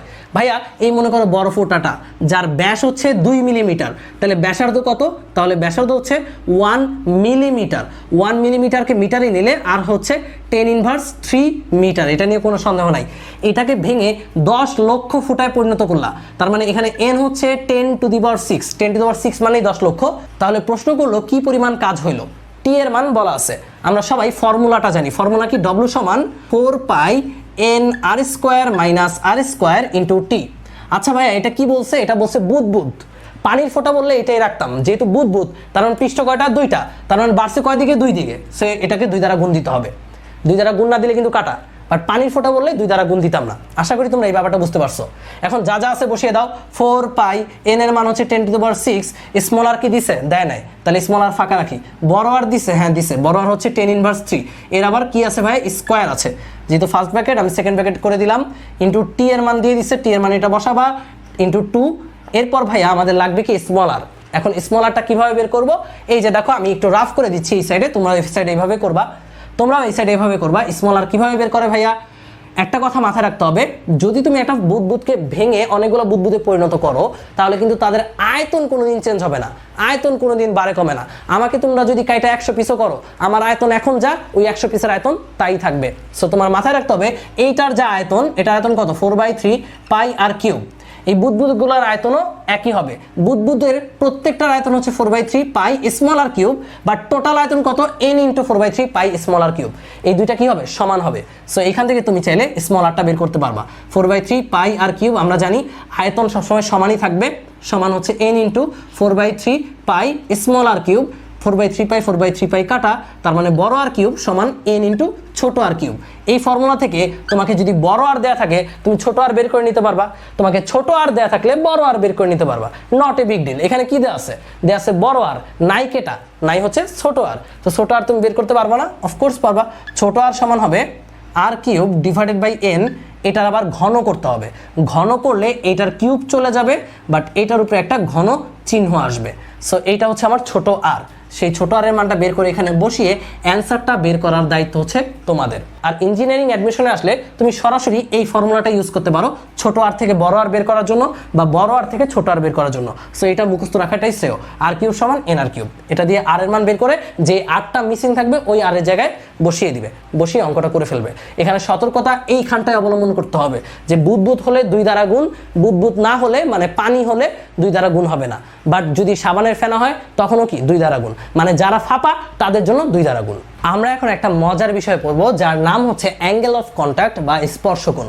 এই মজার বিষয়টা পড়ার আগে আমরা দুইটা সংজ্ঞা ভালো করে জেনে আসি, কারণ এই দুইটা সংজ্ঞা নিয়ে আমাদের ভেতরে অনেক আলোচনা হবে। সংজ্ঞা দুইটা হচ্ছে সংশক্তি বল ও আসক্তি বল। কি ভাইয়া? সংশক্তি, সংশক্তিকে তুমি যদি সন্ধি বিচ্ছেদ করো, সমযোগ শক্তি। সম মানে একই, একই পদার্থের অণুসমূহের মধ্যে যেই আকর্ষণ বল তাকেই বলা হচ্ছে সংশক্তি। যেমন পানির সাথে পানির আকর্ষণ বল হচ্ছে সংশক্তি, মানুষের সাথে মানুষের আকর্ষণ বল হচ্ছে সংশক্তি। এবং আসক্তি কি জিনিস? ভিন্ন পদার্থের অণুসমূহের মধ্যে যে আকর্ষণ বল তাকে বলা হয় আসক্তি। যেমন পানিকে যখন আমি কাঠের মধ্যে মারবো ভাইয়া, তখন পানিটা কি কাঠকে ভিজিয়ে দেয়, তাহলে পানি এবং কাঠের মধ্যে যে আকর্ষণ বল তাকে বলছি কি আমরা? আসক্তি। কচু পাতা এবং পানির অণুর মধ্যে আসক্তি বল কত? হ্যাঁ, অনেকেই ধরতে পেরেছ, কচু পাতা এবং পানির অণুর মধ্যে আসক্তি বল 0, কারণ তারা কেউ কাউকে আকর্ষণ করে না। সো এখন আমাকে উত্তর দিতে হবে, যখন আমরা পানি কোনো তলের উপর ফেলি পানিটা এরকম উত্তল আকার হয়ে থাকে কেন? এই উত্তল আকার হয়ে থাকার রিজনটা কি? এই রিজনটাই কিন্তু সংশক্তি বা আসক্তি বল। পানির মধ্যে আকর্ষণ বল হচ্ছে কি? সংশক্তি। পানি এবং তলের মধ্যে আকর্ষণ বলটা কি? আসক্তি। এই দুই বলের ইমব্যালেন্সের কারণে, যেহেতু পানি এবং তলের মধ্যে বলটা কি পানির বলের চেয়ে কম, ইমব্যালেন্সের কারণে পানির ফোঁটাটা এরকম উত্তল হয়ে যায়। তাহলে কচু পাতার উপর পানি কি উত্তল হয়? না ভাইয়া, সেটা কিন্তু গোলাকার থাকে। কেন? কারণ তখন পানির মধ্যেই সংশক্তি বেশি, পানি আর কচু পাতার মধ্যে কোনো আসক্তিই নাই। এই কারণে পানি কি পৃষ্ঠটানটা টান হয়ে যায়, তার মধ্যে বলের কোনো ইমব্যালেন্স থাকে না, তার নিট বল 0 হয়। দ্যাটস ওয়াই পানিটা কি থাকে? গোলাকার থাকে। খুবই মজার উদাহরণ। কখনো ভাবতে পারছো কচু পাতার পানির মধ্যে ফিজিক্স কাজ করে? মনে হয় ভাবনি। সো এটাই হচ্ছে রিজন। তাহলে এই সংশক্তি আসক্তি বলের কারণেই কচু পাতায় পানিটা গোল থাকে, আর কোনো তলের উপর পানি পড়লে সেটা উত্তল আকৃতি ধারণ করে, তাই না? এখন এই যে পানির ফোঁটাটা উত্তল আকৃতি ধারণ করলো, তাহলে পানির বক্রতল কোনটা ভাই? এই যে এইটা। কঠিনের সাথে যেই পয়েন্টে পানিটা টাচ করে আছে, এই পয়েন্ট থেকে আমরা যদি এই বক্রতলে একটা স্পর্শক টানি, সেই স্পর্শকটা তরলের অভ্যন্তর দিয়ে কঠিনের সাথে যেই অ্যাঙ্গেলটা উৎপন্ন করে, এই অ্যাঙ্গেলটাকেই বলা হয় অ্যাঙ্গেল অফ কন্ট্যাক্ট বা স্পর্শবল। তাহলে আমি যদি সংজ্ঞাটা গুছিয়ে বলি, তাহলে কি বলা যায়? যে তরল এবং কঠিনের স্পর্শ বিন্দু থেকে আমরা যদি একটা স্পর্শক টানি, কোন বরাবর স্পর্শকটা টানবো? তরলের বক্রতল বরাবর। তাহলে সেই স্পর্শকটা তরলের অভ্যন্তর দিয়ে কঠিনের সাথে যে অ্যাঙ্গেলটা ক্রিয়েট করে এটাকেই বলা হয় অ্যাঙ্গেল অফ কন্ট্যাক্ট বা স্পর্শকোণ। ভাইয়ারা তোমরা দেখতে পাচ্ছ এখানে এই অ্যাঙ্গেল অফ কন্ট্যাক্টটা 90 ডিগ্রির চেয়ে ছোট। তাহলে যে সকল ক্ষেত্রে অ্যাঙ্গেল অফ কন্ট্যাক্ট 90 ডিগ্রির চেয়ে ছোট সেই সকল ক্ষেত্রে তরলটা কঠিন পদার্থকে ভিজিয়ে দিবে। আর যে সকল ক্ষেত্রে অ্যাঙ্গেল অফ কন্ট্যাক্টটা 90 ডিগ্রির চেয়ে বেশি মানে স্থূলকোণ, সেই সকল ক্ষেত্রে কিন্তু কঠিন তরল কর্তৃক ভিজবে না। যেমন ধরো আমি পারদ এবং কাচের ক্ষেত্রে যদি আলোচনা করি, যখন তুমি একটা কাচের টিউবে পারদ রাখবা, পারদটা দেখা যাবে এরকম হয়ে গেছে। খেয়াল করে দেখবা একটা কাচের নলের মধ্যে পারদ ঢুকিয়ে দেখবা পারদটা এরকম হয়ে যায়। এর কারণটা কি সেটা আমরা পরে বিশ্লেষণ করছি, তার আগে এখানে অ্যাঙ্গেল অফ কন্ট্যাক্টটা চলো দেখে নেই। ভাইয়া অ্যাঙ্গেল অফ কন্ট্যাক্টটা কি? যেই পয়েন্টে তারা স্পর্শ করে ওই পয়েন্টে আমরা একটা স্পর্শক টানবো তরলের বক্রতলের সাথে। এই হচ্ছে স্পর্শকটা টানলাম। এখন ভাই স্পর্শকটা তরলের অভ্যন্তরে যে কোণটা ক্রিয়েট করছে এই কোণটাকেই বলছি আমরা স্পর্শকোণ। তাহলে এই কোণটা নিশ্চয়ই 90 ডিগ্রির চেয়ে বড়। আচ্ছা ভাই 90 ডিগ্রির চেয়ে এই কোণটা বড় হওয়ার কারণেই এই তরলটা কিন্তু কাচকে ভেজাবে না। বাট পানি যদি তুমি কাচের মধ্যে ঢোকাও তাহলে দেখবা পানিটা এইভাবে হয়ে গেছে। এখন দেখো তো অ্যাঙ্গেল অফ কন্ট্যাক্ট কোনটা ভাইয়া? অ্যাঙ্গেল অফ কন্ট্যাক্ট হচ্ছে এই পয়েন্ট থেকে তরলের বক্রতলে তুমি একটা স্পর্শক টানবা, সেই স্পর্শক তরলের অভ্যন্তরে যে কোণটা উৎপন্ন করে এই কোণটা হচ্ছে অ্যাঙ্গেল অফ কন্ট্যাক্ট। এটা হচ্ছে 90 ডিগ্রির চেয়ে, এটা হচ্ছে সূক্ষ্মকোণ বা 90 ডিগ্রির চেয়ে ছোট। 90 ডিগ্রির চেয়ে ছোট হওয়ার কারণেই এই তরলটা কাচকে ভেজায়। তার মানে কোনো কঠিন পদার্থ তরল দ্বারা ভিজবে কি না এটা ডিপেন্ড করে স্পর্শকোণের উপর। স্পর্শকোণ যদি 90 ডিগ্রির চেয়ে ছোট হয় কিংবা 90 ডিগ্রির সমান হয় মানে সূক্ষ্মকোণ হয়, তাহলে কি ভাইয়া কঠিনটা ভিজবে। আর যদি স্পর্শকোণ স্থূলকোণ হয় তাহলে কি ভাইয়া কঠিন ভিজবে না। এমসিকিউ এর জন্য এই ইনফরমেশনগুলো তোমার জানতে হবে। কাঁচ ও বিশুদ্ধ পানির মধ্যকার স্পর্শকোণ হচ্ছে 8 ডিগ্রি, রূপা ও বিশুদ্ধ পানির মধ্যকার স্পর্শকোণ হচ্ছে 90 ডিগ্রি। তার মানে তুমি যদি রূপার পাত্রে বিশুদ্ধ পানি রাখো তাহলে বিশুদ্ধ পানিটা একদম ফ্ল্যাট থাকবে। এখানে স্পর্শকোণ এইটা 90 ডিগ্রি।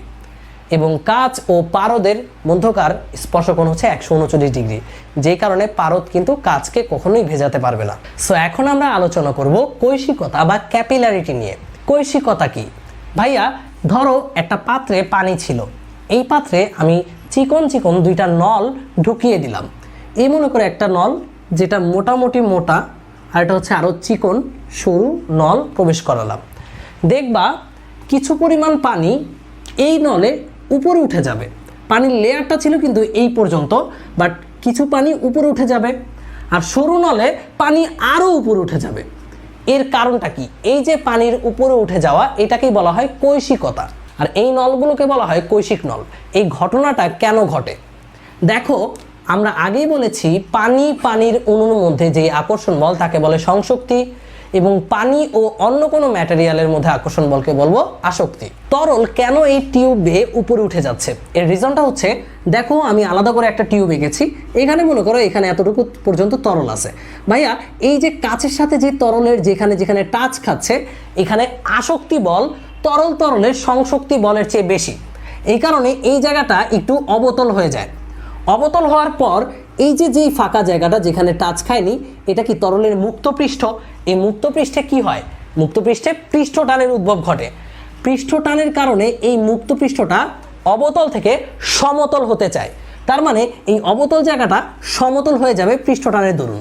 যখনই ভাইয়া সমতল হয়ে গেল তখন কিন্তু আবার আসক্তি বলের কারণে যেখানে যেখানে তরলটা কাচকে টাচ করেছে ওইখানের পানিটা একটু উপরে উঠে যাবে।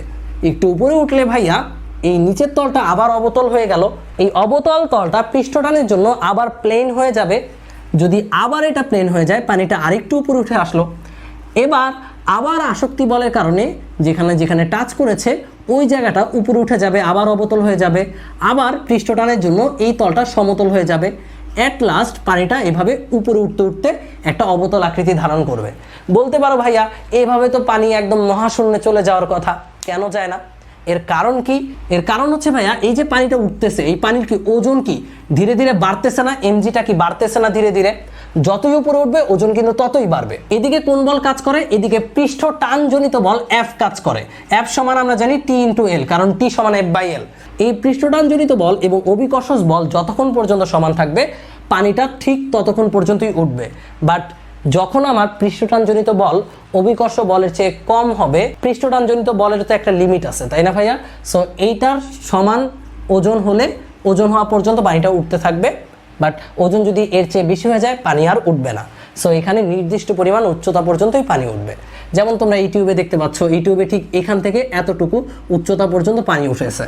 ঠিক একইভাবে সরু টিউবে আরও বেশি উচ্চতা পর্যন্ত পানি উঠে, দেখতে পাচ্ছ এই উচ্চতা পর্যন্ত পানি উঠেছে। একই কথা ভাইয়া পারদের জন্য প্রযোজ্য। শুধুমাত্র পারদে এটা মনে রাখতে হবে যে পারদ সংশক্তি বল আসক্তির চেয়ে বেশি, তাই পারদটা নিচে নেমে যায় উপরে ওঠার বদলে।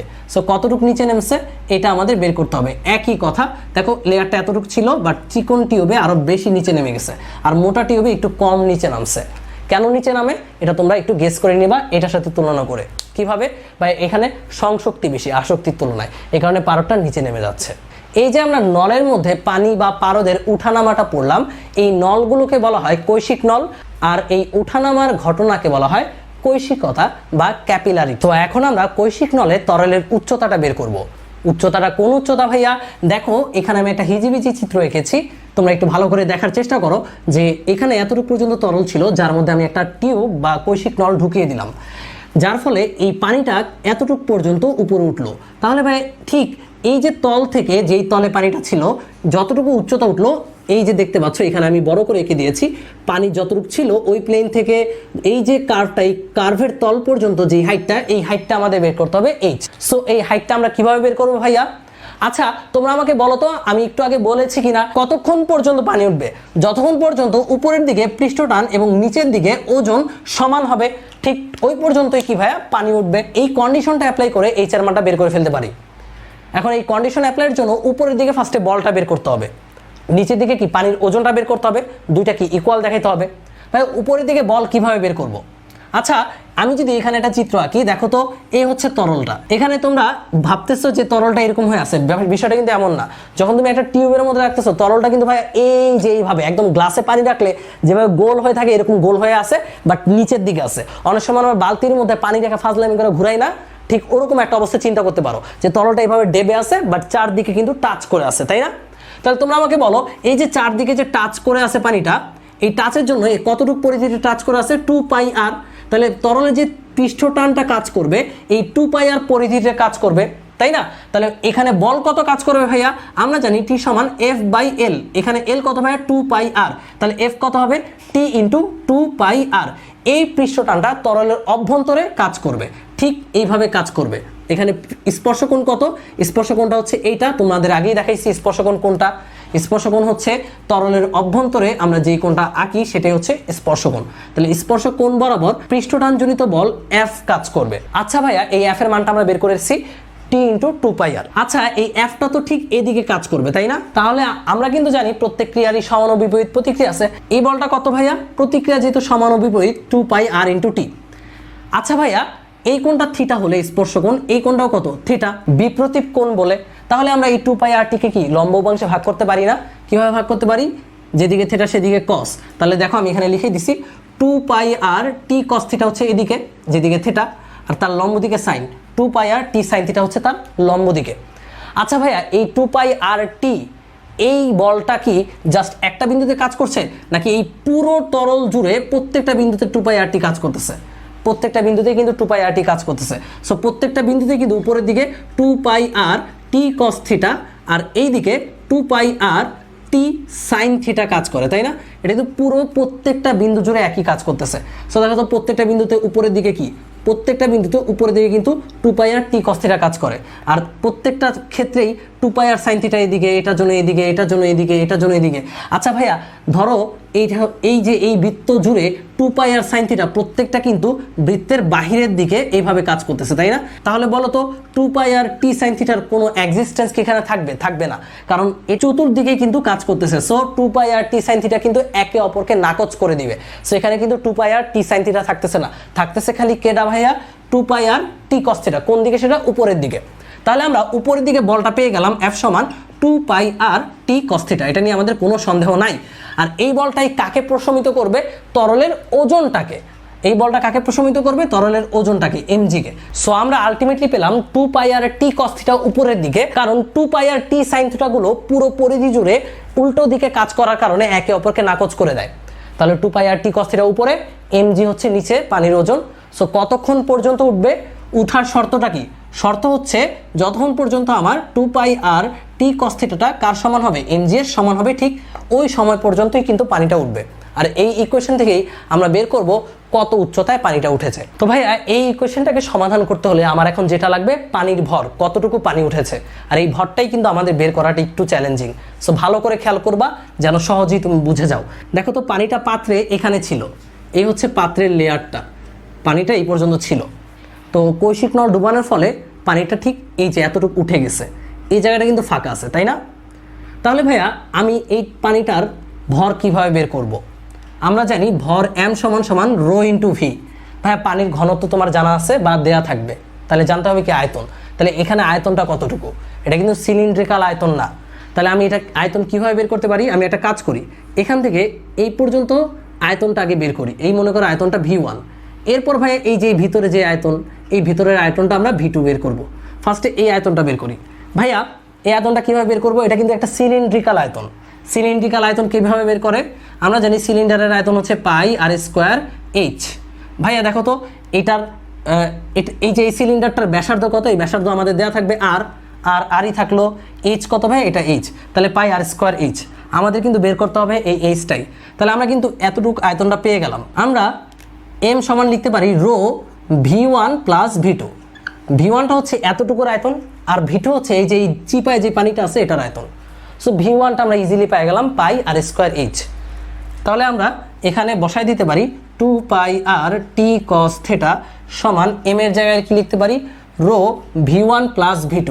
v1 এর জায়গায় লিখতে পারবো pi R square H plus v2 into G. এখন আমাদের চ্যালেঞ্জিং কি ভাইয়া? v2টা বের করা। তাহলে আমাদের কাজ শেষ। v2 হচ্ছে এই যে চিপাটা, এই চিপার অংশের আয়তন। এটা কিভাবে বের করব? আচ্ছা ভাইয়া তুমি এক কাজ করতে পারো, তুমি একটু চালাকি করো। কি চালাকি করবা? তুমি এইখানে বিন্দু দাও এ বি সি ডি। এই পুরোটা কি একটা সিলিন্ডার না? এই এ বি সি ডি এই অংশটা কি? এই অংশটাকে একটা সিলিন্ডার না? এই অংশটার আয়তন কত হবে? এই সিলিন্ডারটার আয়তন কত হবে বলো তো? এ বি সি ডি এর আয়তন, এ বি সি ডি এর আয়তনটা কত? এ বি সি ডি এর আয়তন হবে, যেহেতু সিলিন্ড্রিক্যাল, এটার ব্যাসার্ধ হচ্ছে আর, এই উচ্চতাটা কত? এই উচ্চতাও কিন্তু আর, যেহেতু এটা একটা বৃত্তর মতো ফর্ম করছে, এটার ব্যাসার্ধ কিন্তু আরই হবে। তাহলে উচ্চতাও আর, ব্যাসার্ধ আর। তাহলে সিলিন্ডারের আয়তন কত? এই যে এ বি সি ডি সিলিন্ডারটার আয়তন কত? পাই আর স্কোয়ার এইচ। পাই ব্যাসার্ধ স্কোয়ার ইন্টু উচ্চতা, উচ্চতাও কত ভাই? এখানে আর। তার মানে এখানে সিলিন্ডারটার আয়তন হচ্ছে পাই আর কিউব। এই যে এতটুকু সিলিন্ডারটার আয়তন। বাট এই পুরো সিলিন্ডার জুড়ে কি পানি আছে? নাই। পানি আছে ভাই এই যে এই দুই চিপায়, তাই না? এখান থেকে পানির আয়তনটা কীভাবে বের করবা?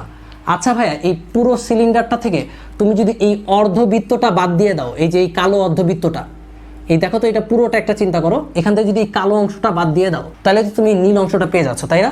তাহলে এই কালো অংশটা কীভাবে বাদ দিবে? এই কালো অংশটা কেমন দেখা যেতেছে বলো তো? কালো অংশটা কি একটা চাঁদের মতো অর্ধবৃত্ত। অর্ধবৃত্তের আয়তন কত ভাইয়া? আমরা জানি পুরো বৃত্তের আয়তন হচ্ছে 4/3 পাই আর কিউব। তাহলে অর্ধবৃত্ত মানে এই কালো অংশটার আয়তন কত হবে? এই কালো অংশটার আয়তন হবে এটার অর্ধেক। কত ভাইয়া?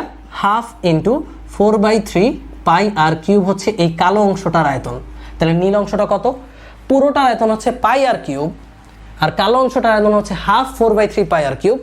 তাহলে শুধুমাত্র এই চিপার পানির অংশ কত? তাহলে শুধুমাত্র এই চিপার পানির আয়তন কত? তাহলে আমি লিখে দিচ্ছি সহজ ভাষায়, চিপার পানির আয়তন, টোটাল আয়তন থেকে কালো অংশটা বাদ যাবে। টোটাল আয়তন হচ্ছে পাই আর কিউব মাইনাস হাফ 4/3 পাই আর কিউব। সো এটা ক্যালকুলেট করলে তুমি কত পাবা? তুমি পাবা 1/3 পাই আর কিউব। ক্যালকুলেট করে দেখবা। সো ভাইয়ারা এদিকটা একটু খেয়াল করি। আমরা ফার্স্টে লিখেছিলাম 2 পাই আর টি কস থিটা, যেহেতু উপরে দিকে কাজ করে, এটা সমান কত হইতে হবে? এমজি হইতে হবে। 2 পাই আর টি কস থিটা এম এ যাই লিখছি রো ইন্টু ভি। ভি মানে কত ভাই? এই পুরোটার আয়তন। পুরোটার আয়তনকে আমরা দুইটা ভাবে ভাগ করছিলাম, এটা হচ্ছে v1 আর এই চিপাটা হচ্ছে v2। তাহলে v1 প্লাস v2 ইন্টু জি। তাহলে ভাই 2 পাই আর টি কস থিটা থাকলো, v1টা হচ্ছে এটা পাই আর স্কোয়ার এইচ, আর চিপাটা আমরা বের করছি মানে এই যে এই কোণাটা, এই কোণাটা কেমনে বের করছি? পুরোটাকে আগে একটা সিলিন্ডার ধরছি, তারপর পুরোটার আয়তন পাই আর স্কোয়ার আর, মানে পাই আর কিউব থেকে অর্ধবৃত্তের আয়তনটা বাদ দিলেই আমরা পেয়ে যাচ্ছি 1/3 পাই আর কিউব, সবাই দেখছো এটা, ইন্টু জি। এবার এখান থেকে তুমি টি এর একটা ইকুয়েশন বের করে ফেলো। এখন আশা করি তোমরা সবাই পারবা। তাহলে টি সমান হবে কত ভাইয়া? দেখো তো, টি সমান হবে 2 পাই আর কস থিটা নিচে চলে যাবে, 2 পাই আর কস থিটা নিচে চলে আসলো। এখান থেকে কি কমন যাবে ভাইয়া? পাই আর স্কোয়ারটা কমন যাবে। পাই আর স্কোয়ার যদি কমন দাও তাহলে এখানে থাকবে এইচ প্লাস পাই আর স্কোয়ার, যেহেতু কমন তাহলে এখানে পড়ে থাকবে 1/3 অফ আর, মানে r/3 লিখতে পারি, সাথে আছে রো জি। আর এখন দেখো তো ভাইয়া, পাই আর যদি কাটা দিয়ে দাও তাহলে এখানে থাকবে 2 cos থিটা, উপরে থাকবে হচ্ছে আর এইচ প্লাস r/3 রো জি, আর এটা সমান হচ্ছে টি। এই হচ্ছে আমাদের কৈশিক নলের উচ্চতার একটা রাশিমালা, যেখানে টি হচ্ছে পৃষ্ঠ টান, আর হচ্ছে কৈশিক নলের ব্যাসার্ধ, এইচ হচ্ছে উচ্চতা মানে কতটুকু উচ্চতায় পানিটা উঠতেছে, রো হচ্ছে তরলের ঘনত্ব, এখানে আর তো বলছি আমি ব্যাসার্ধ, জি হচ্ছে অভিকর্ষজ ত্বরণ, আর থিটা হচ্ছে স্পর্শকোণ। ভাইয়া তোমাকে যদি স্পর্শকোণ প্রশ্নে না দেয়া থাকে তখন তুমি থিটা সমান ধরে নিবা 0 ডিগ্রি, ওকে? আর এই বড় সূত্রটা তোমাদের মুখস্থ রাখতে হবে। এখন এখানে একটা ব্যাপার আছে, এই যে কৈশিক নল যে আমি এত মোটা করে আঁকছি, কৈশিক নল বাস্তবে এত মোটা না, অনেক চিকন, অনেক অনেক অনেক চিকন। সো অনেক চিকন হওয়ার কারণে এইচের তুলনায়, মানে যতটুকু উচ্চতায় পানি ওঠে তার তুলনায় আমার আরটা অনেক ছোট হয়, ব্যাসার্ধটা অনেক ছোট হয়। এখানে দেখো কি আছে, r/3 আছে। ভাইয়া আর এইচের তুলনায় ছোট, তাহলে r/3 তো আরও ছোট। এর ফলে আমরা r/3 কে এইচের তুলনায় 0 ধরে নিতে পারি। যদি এইচ যেহেতু আর এর চেয়ে very very greater, so r/3 চেয়ে আরও very very greater, so r/3 কে এইচের তুলনায় 0 ধরে নিতে এখানে আমরা এটাকে 0 বসাইতেই পারি। সো টি সমান আমাদের তাহলে ফর্মুলা আসবে R H rho G divided by 2 cos theta. So তুমি চাইলে এই ফর্মুলাটা ইউজ করতে পারো, তুমি চাইলে এইটাও ইউজ করতে পারো। এটা ইউজ করলে বেশি অ্যাকুরেট অ্যান্সার আসবে, এটা ইউজ করলে কম অ্যাকুরেট অ্যান্সার আসবে, বাট অ্যান্সার একই আসবে। মানে একটা যদি আসে 20.19 আর এটা আসবে 20.29, বাট অ্যান্সার তো 20 আসছেই, তাই না? সো তুমি, আমার মনে হয় এটা ইউজ করাটা বেস্ট। সো এটা তুমি মাথায় রাখবা, টি সমান R H rho G divided by 2 cos theta. যাদের প্রমাণ পড়তে পেন লাগবে তারা খালি একবার সুন্দর করে প্রমাণটা দেখবা, কিভাবে প্রমাণ করছে সেটা দেখলে মস্তিষ্কের উর্বরতা বাড়বে। বাট সূত্রটা মুখস্থ করলে অঙ্ক করতে পারবা, তো সূত্রটা ঠাড়ায় মুখস্থ করেও হতাশ হওয়ার কোনো কারণ নাই। টি সমান R H rho G divided by 2 cos theta. T হচ্ছে পৃষ্ঠটান, আর হচ্ছে ব্যাসার্ধ, এইচ হচ্ছে কতটুকু উচ্চতায় পানি ওঠে, রো হচ্ছে পানির ঘনত্ব, জি হচ্ছে অভিকর্ষজ ত্বরণ, আর থিটা হচ্ছে স্পর্শকোণ। আবারও বলছি, স্পর্শকোণ যদি না দেওয়া থাকে তাহলে থিটা 0 ডিগ্রি ধরে নিবা, তাহলে ফর্মুলা আসবে R H rho G divide by 2। কৈশিক নলের এই ফর্মুলাটা দিয়ে আমাদের ভার্সিটি অ্যাডমিশনে প্রায় প্রশ্ন আসে। সো ফর্মুলাটা আমরা একটু রিভাইজ দিয়ে ফেলি। টি সমান R H rho G divided by 2 cos theta, যেখানে আর হচ্ছে কৈশিক নলের ব্যাসার্ধ, এইচ হচ্ছে কতটুকু উচ্চতায় পানিটা উঠেছে, রো হচ্ছে তরলের ঘনত্ব, জি অভিকর্ষজ ত্বরণ, আর থিটা হচ্ছে স্পর্শকোণ। যদি তোমাদেরকে স্পর্শকোণ না দেওয়া থাকে তোমরা স্পর্শকোণ ধরে নিবা 0 ডিগ্রি, কারণ বিশুদ্ধ পানি এবং কাচের বেলায় স্পর্শকোণ 8 ডিগ্রি, যেটাকে আমরা 0 ধরতেই পারি। আর দেয়া থাকলে তো ইউজ করবাই। টি হচ্ছে পৃষ্ঠটান। তো ভাইয়া এখান থেকে একটা জিনিস তুমি খেয়াল করো, আমরা যদি এইচ এর একটা ফর্মুলা লিখতে চাই, এইচ সমান কত আসবে? T into 2 cos theta divided by R rho G. ভাইয়া রো হচ্ছে তরলের, জি অভিকর্ষজ ত্বরণ, টি ও তরলের, 2 cos থিটাও কিন্তু তরলেরই। তাহলে ভাইয়া বাকি আছে কি এইচ এবং আর। এইচ কি? তরলের উচ্চতা কৈশিক নলের মধ্যে, এবং আর হচ্ছে কৈশিক নলের ব্যাসার্ধ। আমরা দেখো তো এইচ এবং আর এর মধ্যে যদি সম্পর্কটা দেখি, কেমন সম্পর্ক ভাইয়া? ব্যস্তানুপাতিক, তোমরা সবাই দেখতে পাচ্ছ। তার মানে আর যত ছোট, মানে কৈশিক নলের ব্যাসার্ধ যত কম, পানির উচ্চতা তত বেশি হবে।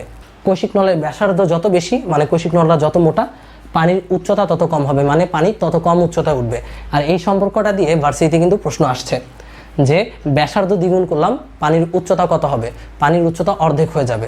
আর ব্যাসার্ধ যদি অর্ধেক করে দাও পানির উচ্চতা দ্বিগুণ হয়ে যাবে, কারণ এদের সাথে সম্পর্ক কেমন? পারস্পরিক সম্পর্ক হচ্ছে ব্যস্তানুপাতিক, একটা বাড়লে আরেকটা কমবে। সো ভাইয়ারা, এই চ্যাপ্টারের প্রতিটি থিওরি আমি তোমাদেরকে ডিটেলসে পড়াইছি। বাকি যেই সংজ্ঞাগুলো আছে সেই সংজ্ঞাগুলো নিজ দায়িত্বে পড়ে নিতে হবে, কারণ সংজ্ঞা মুখস্থ করার দায়িত্ব তোমারই। সংজ্ঞাগুলো পড়ে আমার থিওরিটা ভালো করে অ্যাডাপ্ট করে তুমি যদি ম্যাথ করো, আশা করি তুমি কখনোই ম্যাথে আটকাবা না। আর আমরা যা পড়িয়েছি এই চ্যাপ্টার থেকে তা তোমার এইচএসসি তো কভার করবেই, সাথে অ্যাডমিশনও কভার করবে, এটা ইয়াসিন ভাইয়ের গ্যারান্টি।